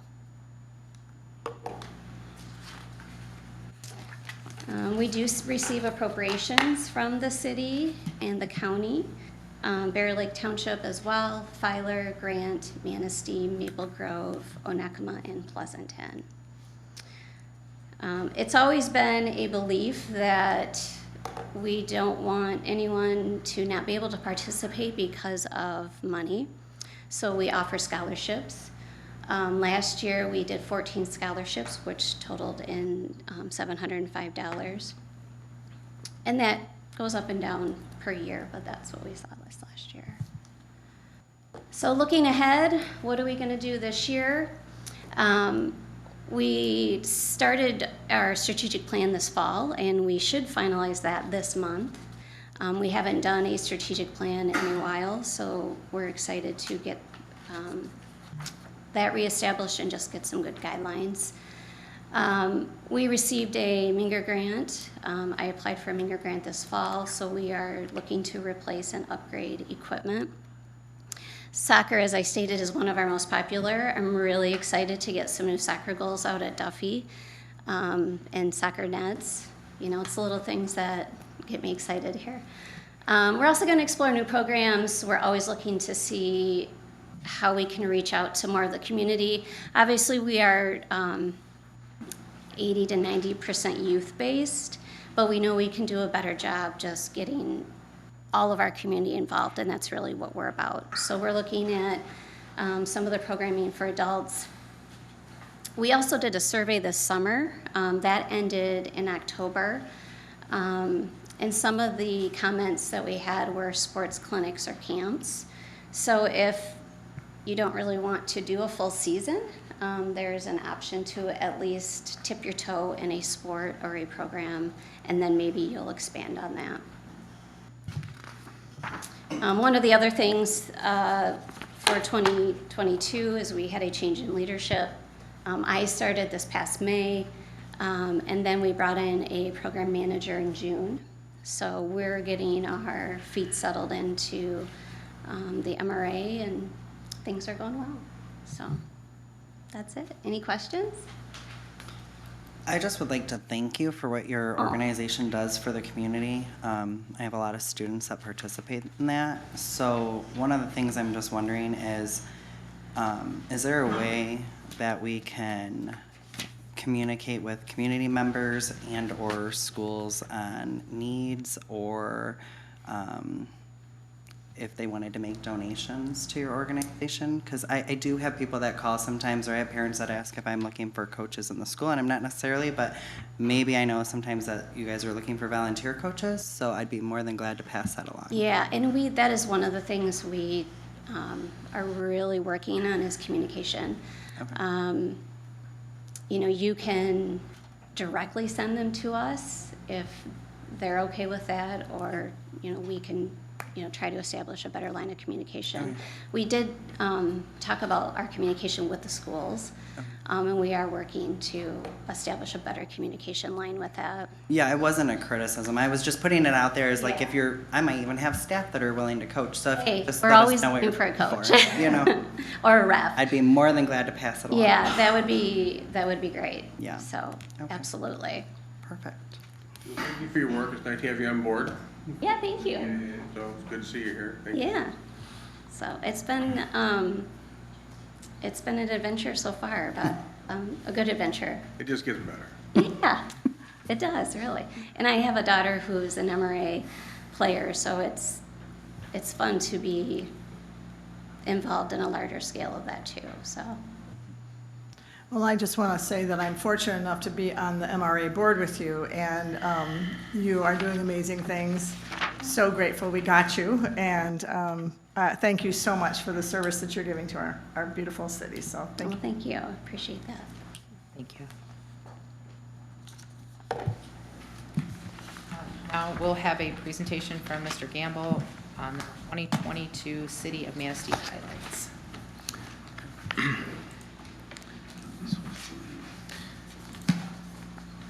Amir, would you prefer to do this now or the State of the Streets? We could do either. Whoever wants to go first, I'm good. I guess it's you. He's not moving. Stand up. You want to say?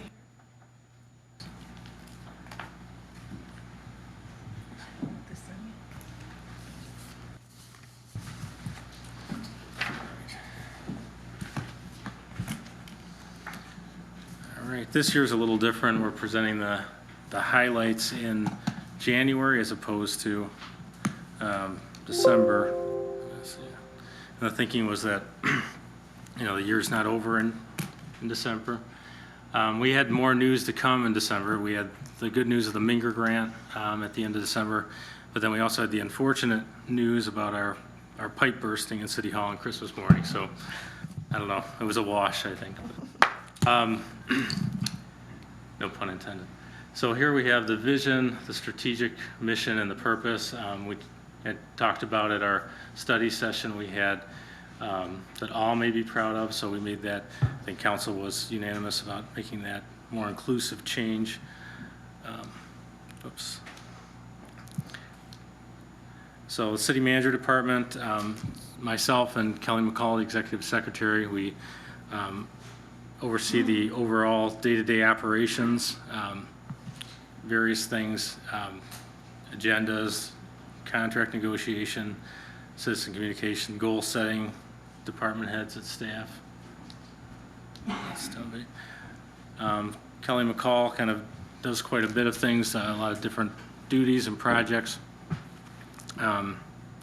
She handles a variety of tasks from the social media accounts and website updates, recording. She's also the recording secretary for various boards and commissions, and also takes a lead on projects such as the website refresh with Ed Bradford and the new C-Click Fix project implementation.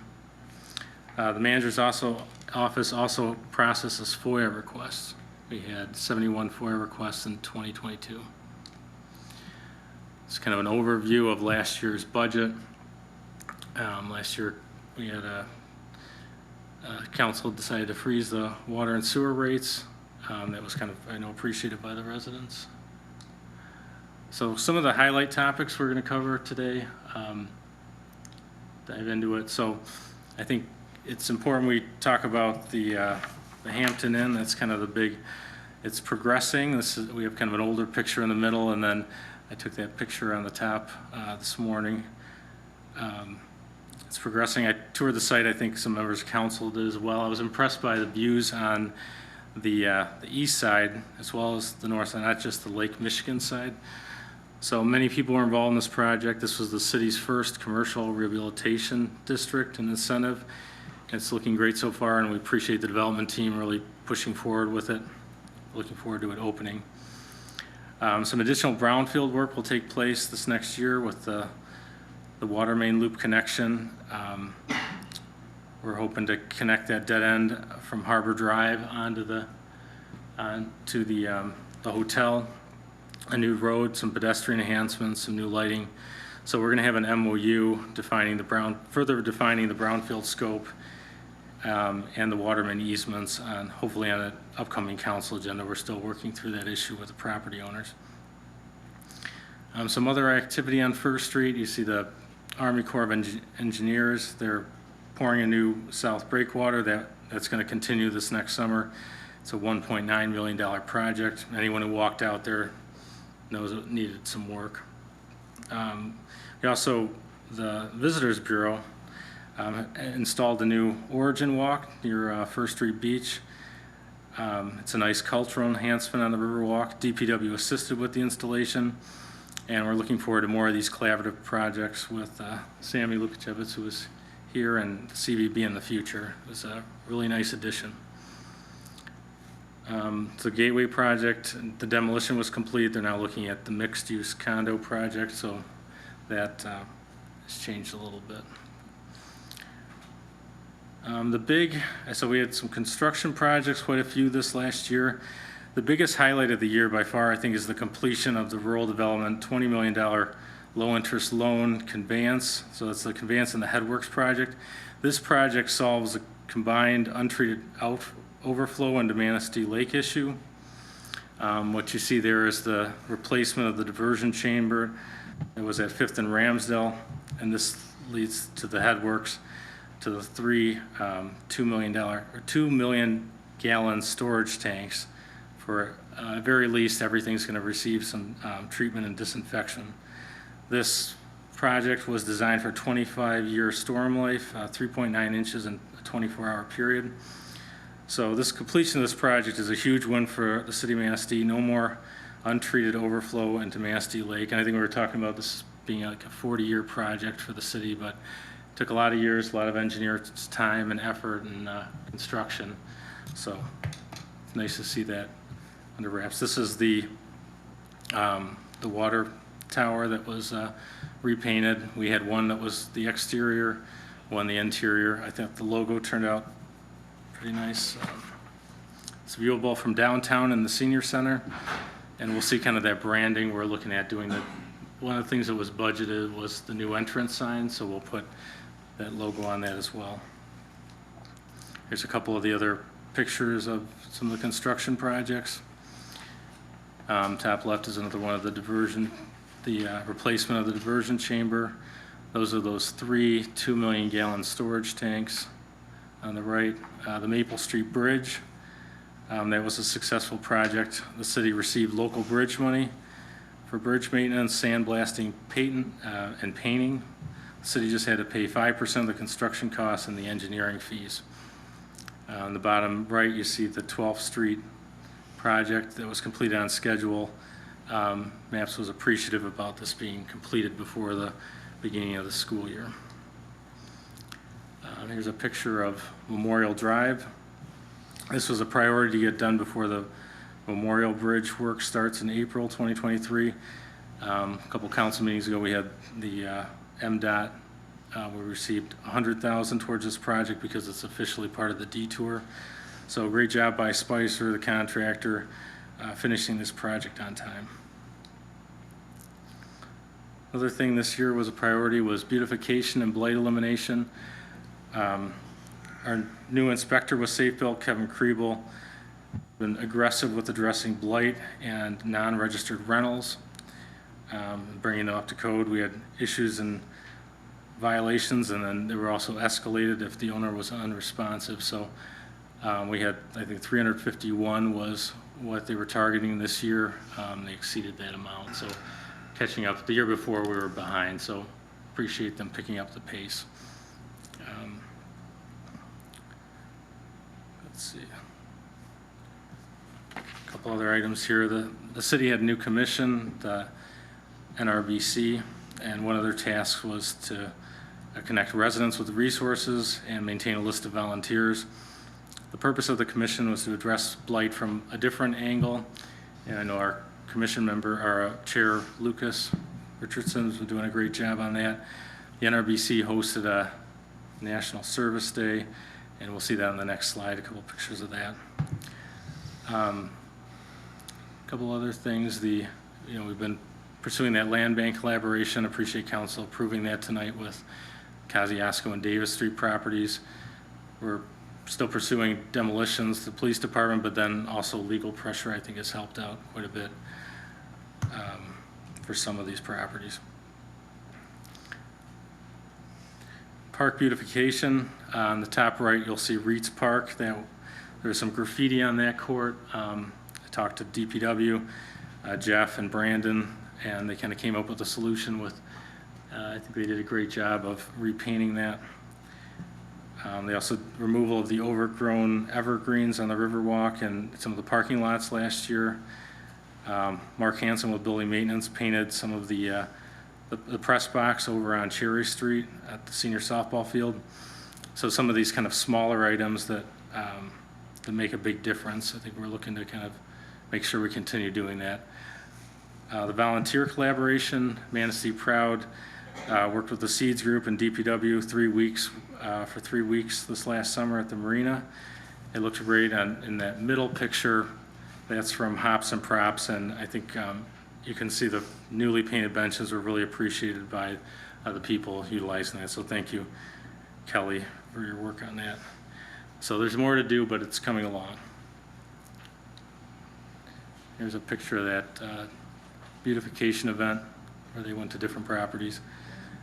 And then we also worked on First Street. There's some overgrown, it actually grew into the sidewalk, so there's quite a bit of weeds and roots to get out of there. And also the wall was getting prepped over in that area for our future mural. Kelly power washed that, so we don't have that in that picture here. Some other highlights, the 2022 has been a good year for grants for the city of Manistee. We'll stay aggressive in the 2023 as well. The EDA Riverwalk grant, that's getting underway with our, we'll be selecting a design firm and then moving forward. Construction has to be complete in December 2024, so we want to have the design complete around September this year, or August this coming summer. And then the Minger grant, that was some great news. We tried to accomplish a lot of different goals with that, the senior softball, and Sands Park, putting the plug at the mark, working with the MRA, and then Duffy Park and also Morton Park. And working with the Parks Commission on that was vital. We also, the local revenue sharing board, that's always been a great source of projects, and I think doing a great job of looking at this and future kind of finding some other things for safety, such as the life vest we saw today. We also received quite a few generous donations this year. The Grabowski family, thank you for donating the shed over at Sands Park. You have a picture there on the left. And then we received that donation from Dennis and Kathy Schneider to the fire department, as well as PCA also donated funds at the fire department. So some good news. Some of the new initiatives, new technology that were implemented this year.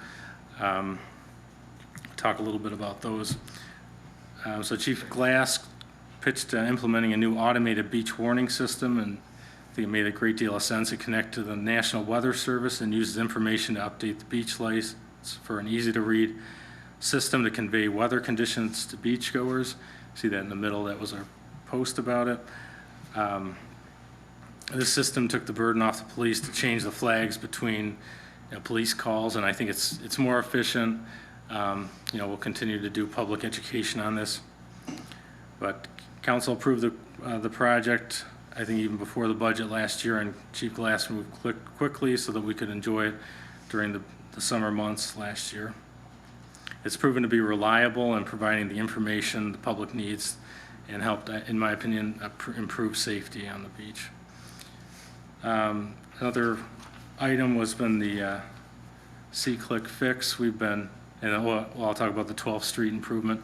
We had a bad accident back in September 2021. Our engineering firm Spicer provided some safety recommendations, and we implemented those enhancements with the 12th Street project. So you had new sidewalk on the north side of the road, crosswalk enhancements, signage. So I think that turned out really well. And I think it's helping some of the students traverse home.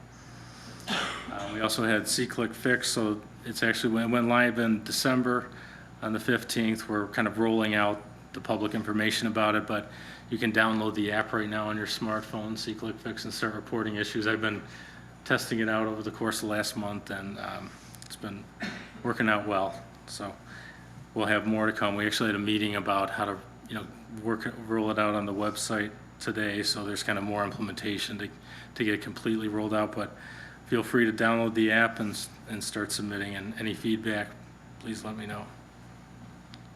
And then we tried the bird scooters. We had a study session on that last week. Over 6,400 rides in 2022, and I think some good ideas from council about improving safety, about the helmet stations. So we'll be working on that with them and bringing it back to council at a future date. A couple other things. We had some community outreach events about with the police department and fire department regarding promoting public safety and in general, and then collaboration with other entities. We'll look to do for more of these opportunities in the future. And I just wanted to say thank you to city council, staff, commission members, residents, and the business owners. We really appreciate everyone's hard work making Manistee a great place to live. So, any questions?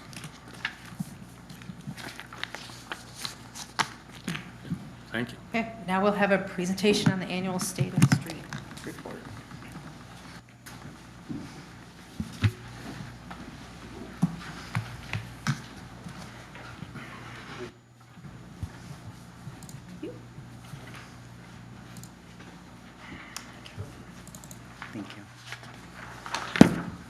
you, sir.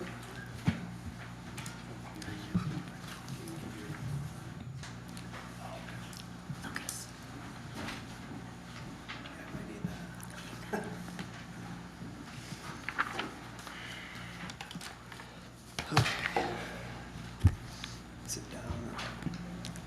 Good evening, Council. For those that do not know me, I'm Lucas Richardson, engineer at Spicer Group. I work with Sean. Tonight I'm going to give the presentation for State of the Streets 2022 annual report. A few topics that we're going to cover tonight are what is PASER 2022 projects, what is that asset management, and upcoming 2023 projects for the streets. On the slide right now, I guess you can see a trend for all streets in the city of Manistee, a 5-year history. Just a quick overview real quick is a lot of the trend is showing that the system is shifting towards fair rating into a poor rating from good over the 5-year trend.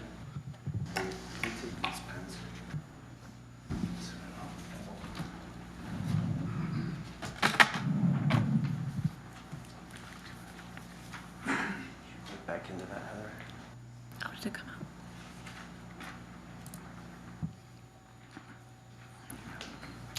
So what is PASER?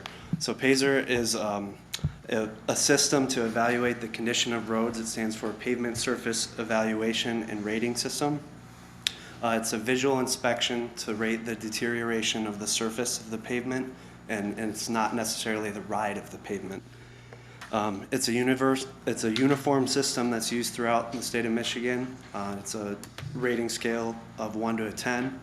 As you see on the screen here, this is the 2022 PASER ratings for the entire system in the city. The red is showing all the PASER ratings of the lower end, which would be a 1 or a 2, and then it goes up on a color range up to the darker green, which would be the newer streets, a 9 or a 10. So first we'll talk about the major streets.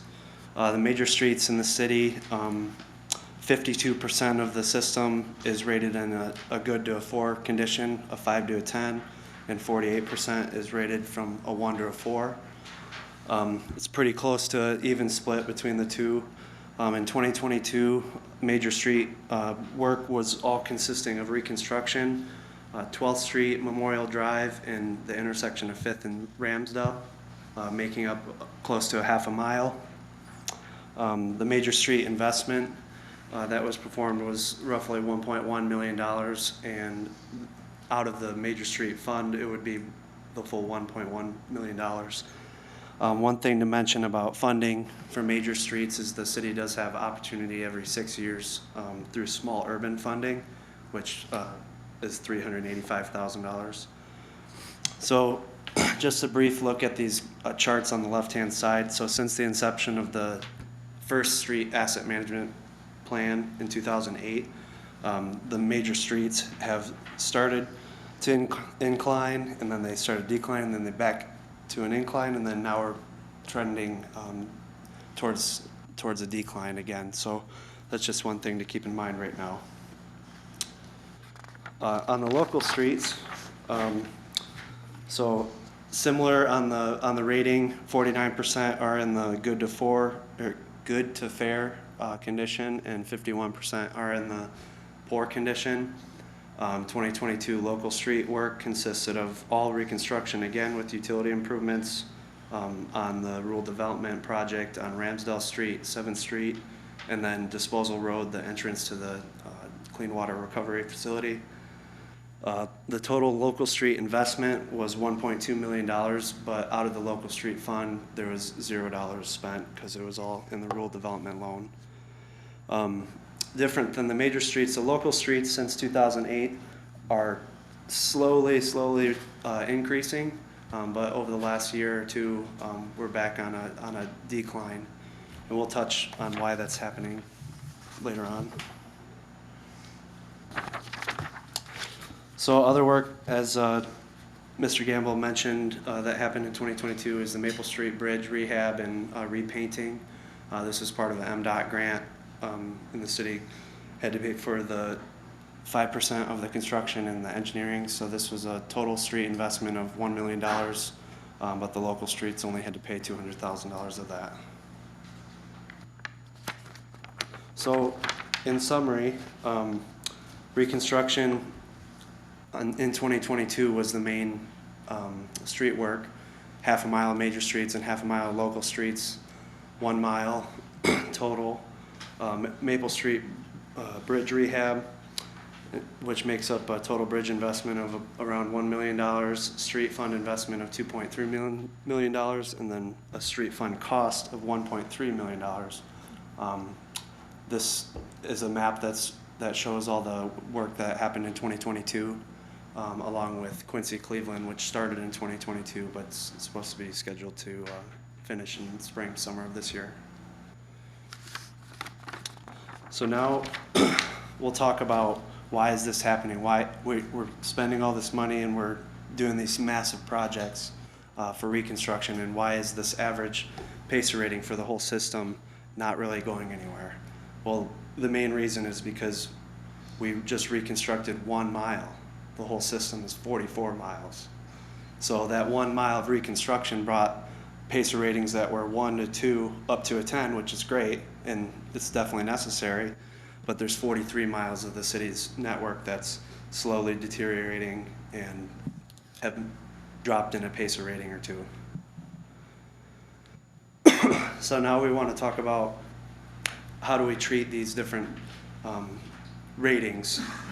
So this is a really important slide because this chart shows the treatment methods that are required for the PACER ratings in the city. So as you can see on the chart, there's about roughly a third of the city that requires reconstruction based on the PACER rating. About a third requires just preventative maintenance, and about a third consists of heavy and light rehab. So that's just one good thing to know is 2/3 can be either rehabbed or preventative maintenance technologies can be applied to maintain the PACER ratings. So this slide, this is really important to go piggyback onto the previous because this is the same chart but looking at the cost. So as I said before, the 2/3 that could consist of light rehab, heavy rehab, and preventative maintenance make up the orange, the yellow, and the very tiny sliver of green that you can't even see, which those three combined is about $6.4 million to do for the entire system.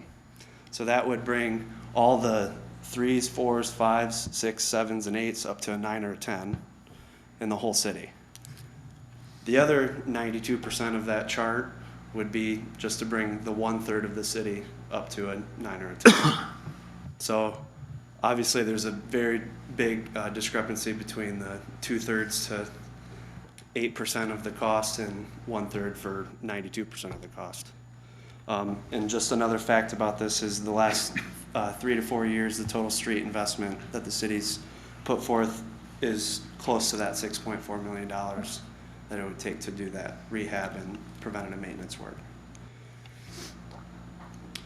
So now we'll talk about asset management and what it is. So asset management is an approach to maximize the maximum service life, the age of the pavement, with the least amount of dollars spent, which would be those rehab technologies, the preventative maintenance.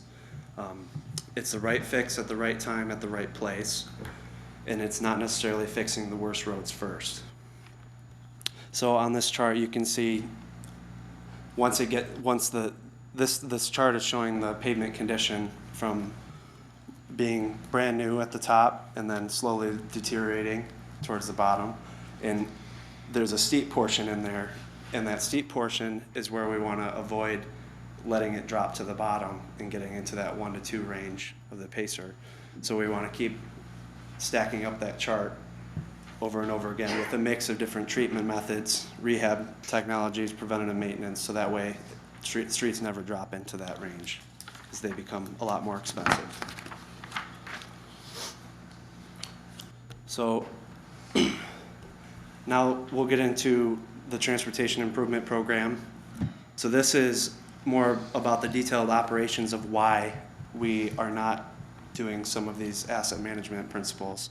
So in the program here, the operations that we discuss on a weekly, monthly basis to try to plan for the upcoming years and streets on a 3 to 4 year horizon involve utility upgrades, discussions about grants, developers that might have some incentives to help out with using their developments as leveraging dollars for street projects. But all these things are a part of our conversations, so that way we can leverage on all those different funds to get a lot more bang for our buck for the street network. So this map is showing, since we started the TIP, as we call it, since 2015, and then also shows the next 3 years of what's currently in our plan. And this map totally covers the whole city in different areas, and I think as we discussed earlier this week, if you were to add on to this on the previous projects, it would most likely fill all those holes that you see on that map right now too. So the total street investment of this plan right now, both past and the future few years, is $13.7 million. And what's showing that would come out of the street fund out of that would be $8.5 million. So you can see that $5 million gap is dollars that are leveraged on grants, utility projects, and developer projects as well. So in 2023, the street work that's planned right now is obviously to complete the Quincy Cleveland project, reconstruction project, South Lakeshore Drive Beach Loop, starting from the north side of the roundabout by the fish cleaning station all the way around the loop to the south side of the roundabout. Fifth Avenue, which is just the one block by the Coast Guard for heavy rehab, and then as discussed on previous work sessions, we added in the First Street and Maple Street intersection pedestrian safety upgrades. Another thing that's scheduled to happen this year by the city DPW is preventative maintenance work, which is crack sealing is what they're going to do for all the candidates in the city, which is that full 1/3 of the pie chart that you saw earlier. So in summary, still 1 mile of reconstruction work and only 1/10 of a mile of heavy rehab. This is a map of this year's planned streets, along with the next 3 years of planned streets as of right now. This transportation improvement plan is obviously subject to change from discussions. So just to recap on asset management, how to get the best bang for the dollars that we have to work with. To increase the rating of the pacer in the entire system, you want to focus on, from the top down, preventative maintenance, do all of that first to maintain the pacer.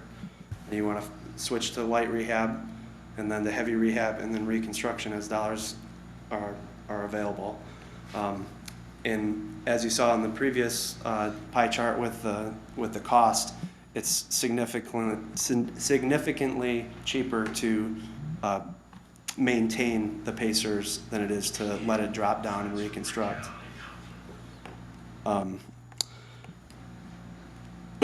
So, like I said before too, and now we'll get into more of the why we're not doing some of this asset management type work on some of the city streets.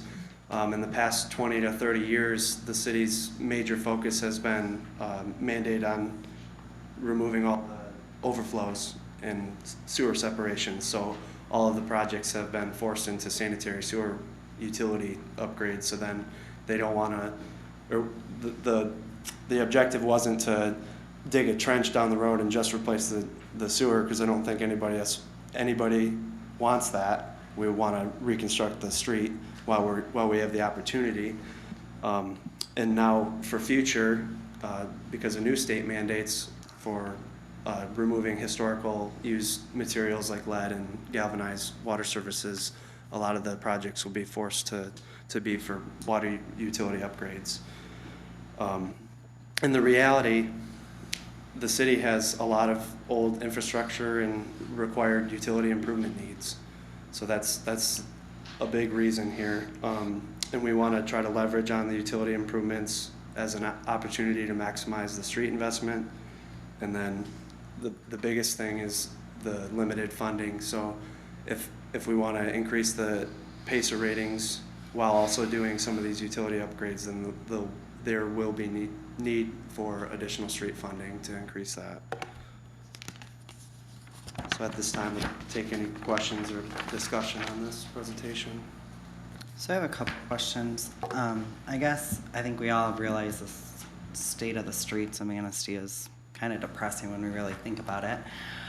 And I guess I'm just wondering, I get the financial implications of it. I mean, it's extremely expensive. So I understand wanting to take advantage of the fact that when there's construction or different projects going on in the utilities and things like that. But I guess my concern is sometimes it seems like we're not putting residents' needs first with streets. I mean, the people on Quincy Street waited forever. I mean, if you go to the post office, that street is absolutely horrible. And I guess I'm kind of surprised sometimes we haven't lost somebody into a pothole, to speak, because they're really bad. So I guess I'm just wondering, I get the maintenance part, but I feel like there should be something we can do with that. I mean, so I don't know why we're waiting so long. And when you say like some of this with the sewer upgrades and things like that 20 to 30 years ago, I don't feel like that truly meant every street was updated. I mean, we have some streets where the middle section of the street didn't get replaced, but the ends did, and they were promised that they were going to come back, and that's not there. So I guess my concern is, who gets a say in what streets get planned out till 2026? So I think a lot of it, and Jeff would probably say the same thing, a lot of it is geared towards when there's a lot of utility needs. So when there's big water main projects that need to happen just because of the quality of the water or the age of the mains themselves, those get moved up, and they essentially just get put into the projects because they need to be, because they end up having a lot of breaks, and I think the city spends a lot of time fixing the breaks rather than just fixing the whole water main itself. And the statement about the 20 to 30 years ago, I think that had a lot to do with maybe not all the streets like you had mentioned, but there was several blocks in that 20 to 30 year range that were reconstructed with the sanitary sewer improvements. But Jeff, don't you go out with somebody or the guys evaluate the streets, and then you just make a determination where they fit in on pouring that, and that kind of contributes to deciding which streets get done? Yeah, the PACER ratings are done annually. We do them each fall. Lucas joined Brandon Prince this year to rate those. We collect all that data, and first of all, we look to leverage. So if there's a grant available, we try to seek that grant and stretch the dollars as far as we can. Whenever we have a large development that comes into town, we try to look for ways that we can leverage some street upgrades as part of that. That's why we're doing the loop at First Street Beach. We're capturing brownfield money from the hotel project. We're going to upgrade that, blend in the parking that they're going to provide, the additional parking. So that's how that project goes forward. A lot of the projects are driven by, so we look for how do we leverage it with grants and other projects. Then we look at needs, and we look at what mandated utility projects or what utility projects are critical. And so then we start back at the beginning and say, okay, what candidates do we have that we can do light rehab on? And if you remember, several years ago, we did a slurry seal where we did a lot of the major streets that have been done as part of those sewer separations. The result of that was really good. It was quite an inexpensive treatment, but it only lasts 3 to 5 years. So then it resets. So then you have to do that again, or you have to go into the next group of rehab, which is milling a portion of the road off and then repaving the surface. So we're looking for all those candidates, and we've been implementing that each year. Unfortunately, what we're really faced with is we've got a lot of terrible streets and they require reconstruction. The base underneath them is not very good, a lot of cinders, there's stone or railroad ballast, and some there's no base underneath them. So in advance of next year's planned projects, we allocate money to have the engineers go out, they do pavement evaluations, and then that helps us determine what the treatment is on those particular segments. And then we honestly try to spread those around the community. We try to look for the biggest bang for the buck. But we work on this year round, and it's the city manager, the finance director, myself, and the team of engineers that all sit and go through all these options. And the list of candidates is huge. I mean, it's huge. You saw that 50% of our network is in poor condition. Councilwoman Beaton sat on the street ad hoc committee. And really the conclusion of that, the beginning of that ad hoc committee was there has to be a way. There has to be a way to make this better. And I think you would agree that when that committee completed their analysis. 9 months. What's that? It was 9 months. Okay, and when you got done and there was a report that was completed, it said we need more investment. We disinvested in these streets for a long time, most of our lives. And it's come to pass now where now we're seeing terrible streets, but we've got to reinvest in those. So we're doing everything we can, trying to spend the money the best we can. We bring that list to you with a lot of consideration, a lot of data, but it's not enough.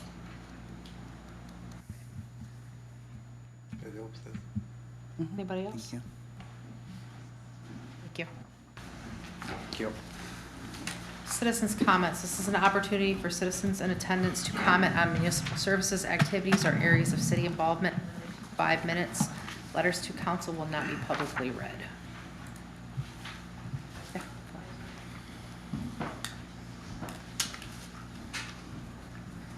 Madam Mayor and City Council people, thank you so much for, City Council members, I should say. Thank you so much for your time. I know this has been a really long meeting, so I'll keep this very short. City Council Member Pratt, thank you so much for your consideration on the parking downtown. That is huge. As a business owner downtown, that is huge for business owners. So that's one of the things that I want to bring in front of you tonight. We have the Memorial Bridge project coming in April, and I don't know if there's been any look at or consideration of signage for downtown for the road closure. That is going to be very intricate to downtown, that is looked at and presented well, the signage. We're coming off of January, February, and March months, and now this is happening in April. We've got to be kind to our downtown. We have to be more than kind to our downtown. We have to be able to direct traffic. Maybe this doesn't happen right at 1st Street. Maybe it happens starting at 12th Street.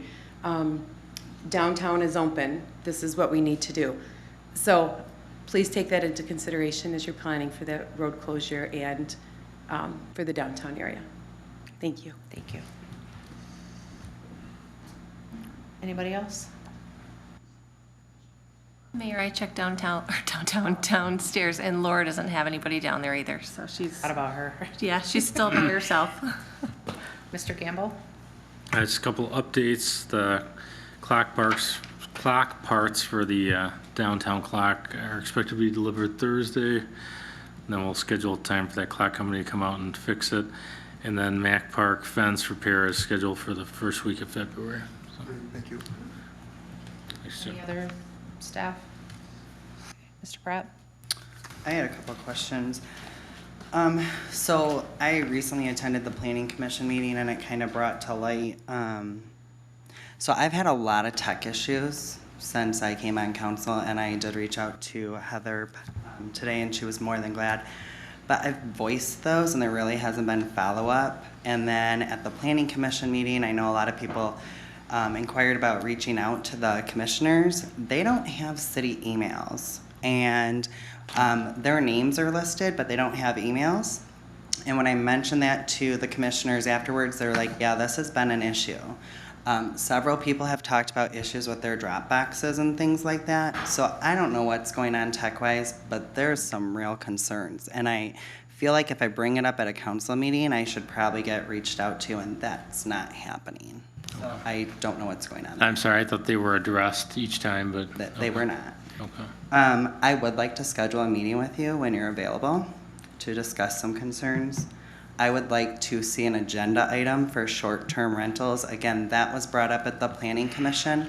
I'd be really interested in seeing the proposal that went before council that was turned down that they discussed. There were a lot of citizens that have concerns about short-term rentals. And I think tonight kind of brought some of that up again. So I'd like to see that come on an agenda item. My understanding is a council member can request that. If that's not the case, I'd like to see the policy in regards to that. And then my last area of concern is the Hampton project. Several council members did go on that last tour. One of the takeaways from that is that project has changed significantly in some people's minds from what was originally discussed and what was kind of originally promised. And I just feel like that should be something that's being communicated, and I understand that might not be the city's role, but we should be encouraging those developers when plans and projects change, that that's being communicated to the public. Because we're out there promoting this, we're voting on things, and then something changes, and the public feels like they got a raw deal because they weren't communicated with on that. I mean, yes, if you watch the meetings, and I think people are watching the meetings, but people shouldn't have to search for that information. So that's my concern. Mr. Grabowski? No. Jeff, do we have signage, the state got signage put up for River Street when the bridge closes? So like the delivery engineer for MDOT stated, they will put up all the detour signage and road stuff. He did state in his presentation to council that they would allow some local signage to be put, such as downtown open and so forth. I actually have a meeting with Sammy from the CVB tomorrow to walk her through that presentation and help her understand what MDOT was conveying. And then I know that, and I just mentioned it to the DDA board member, that I know that she's working on a plan to kind of do some education, maybe billboards and stuff, but there's some things in the works on that. Mr. Bachman? Just thanks to the people who applied for the Housing Commission and the board. I appreciate the interest and the number of people that showed up tonight. Thank you very much. That was encouraging. Ms. Beat? I would have to say it's a hard choice picking out two candidates out of the four that were, all four were very well qualified. So I really do appreciate the participation in this process. I appreciate the Pazer, street overview. Still waiting for Quincy to be done. I know it will be this year. When the detour signs go up, I just want to make a request that if you have detours through the local streets, that the neighborhood gets immediately notified that they're going to be on a detour route, because it's been somewhat concerning to a few people, more than a few people, that they're on a detour route around certain streets. So that's my advice. And other than that, I'm done. Slumber. I don't have anything. Thank you. I just have to say I am disappointed in the way that we voted for commissions, that we're still doing it based on popularity and not credentials. Not a really good way to move us forward. So with that, I will take a motion to adjourn. Motion to adjourn.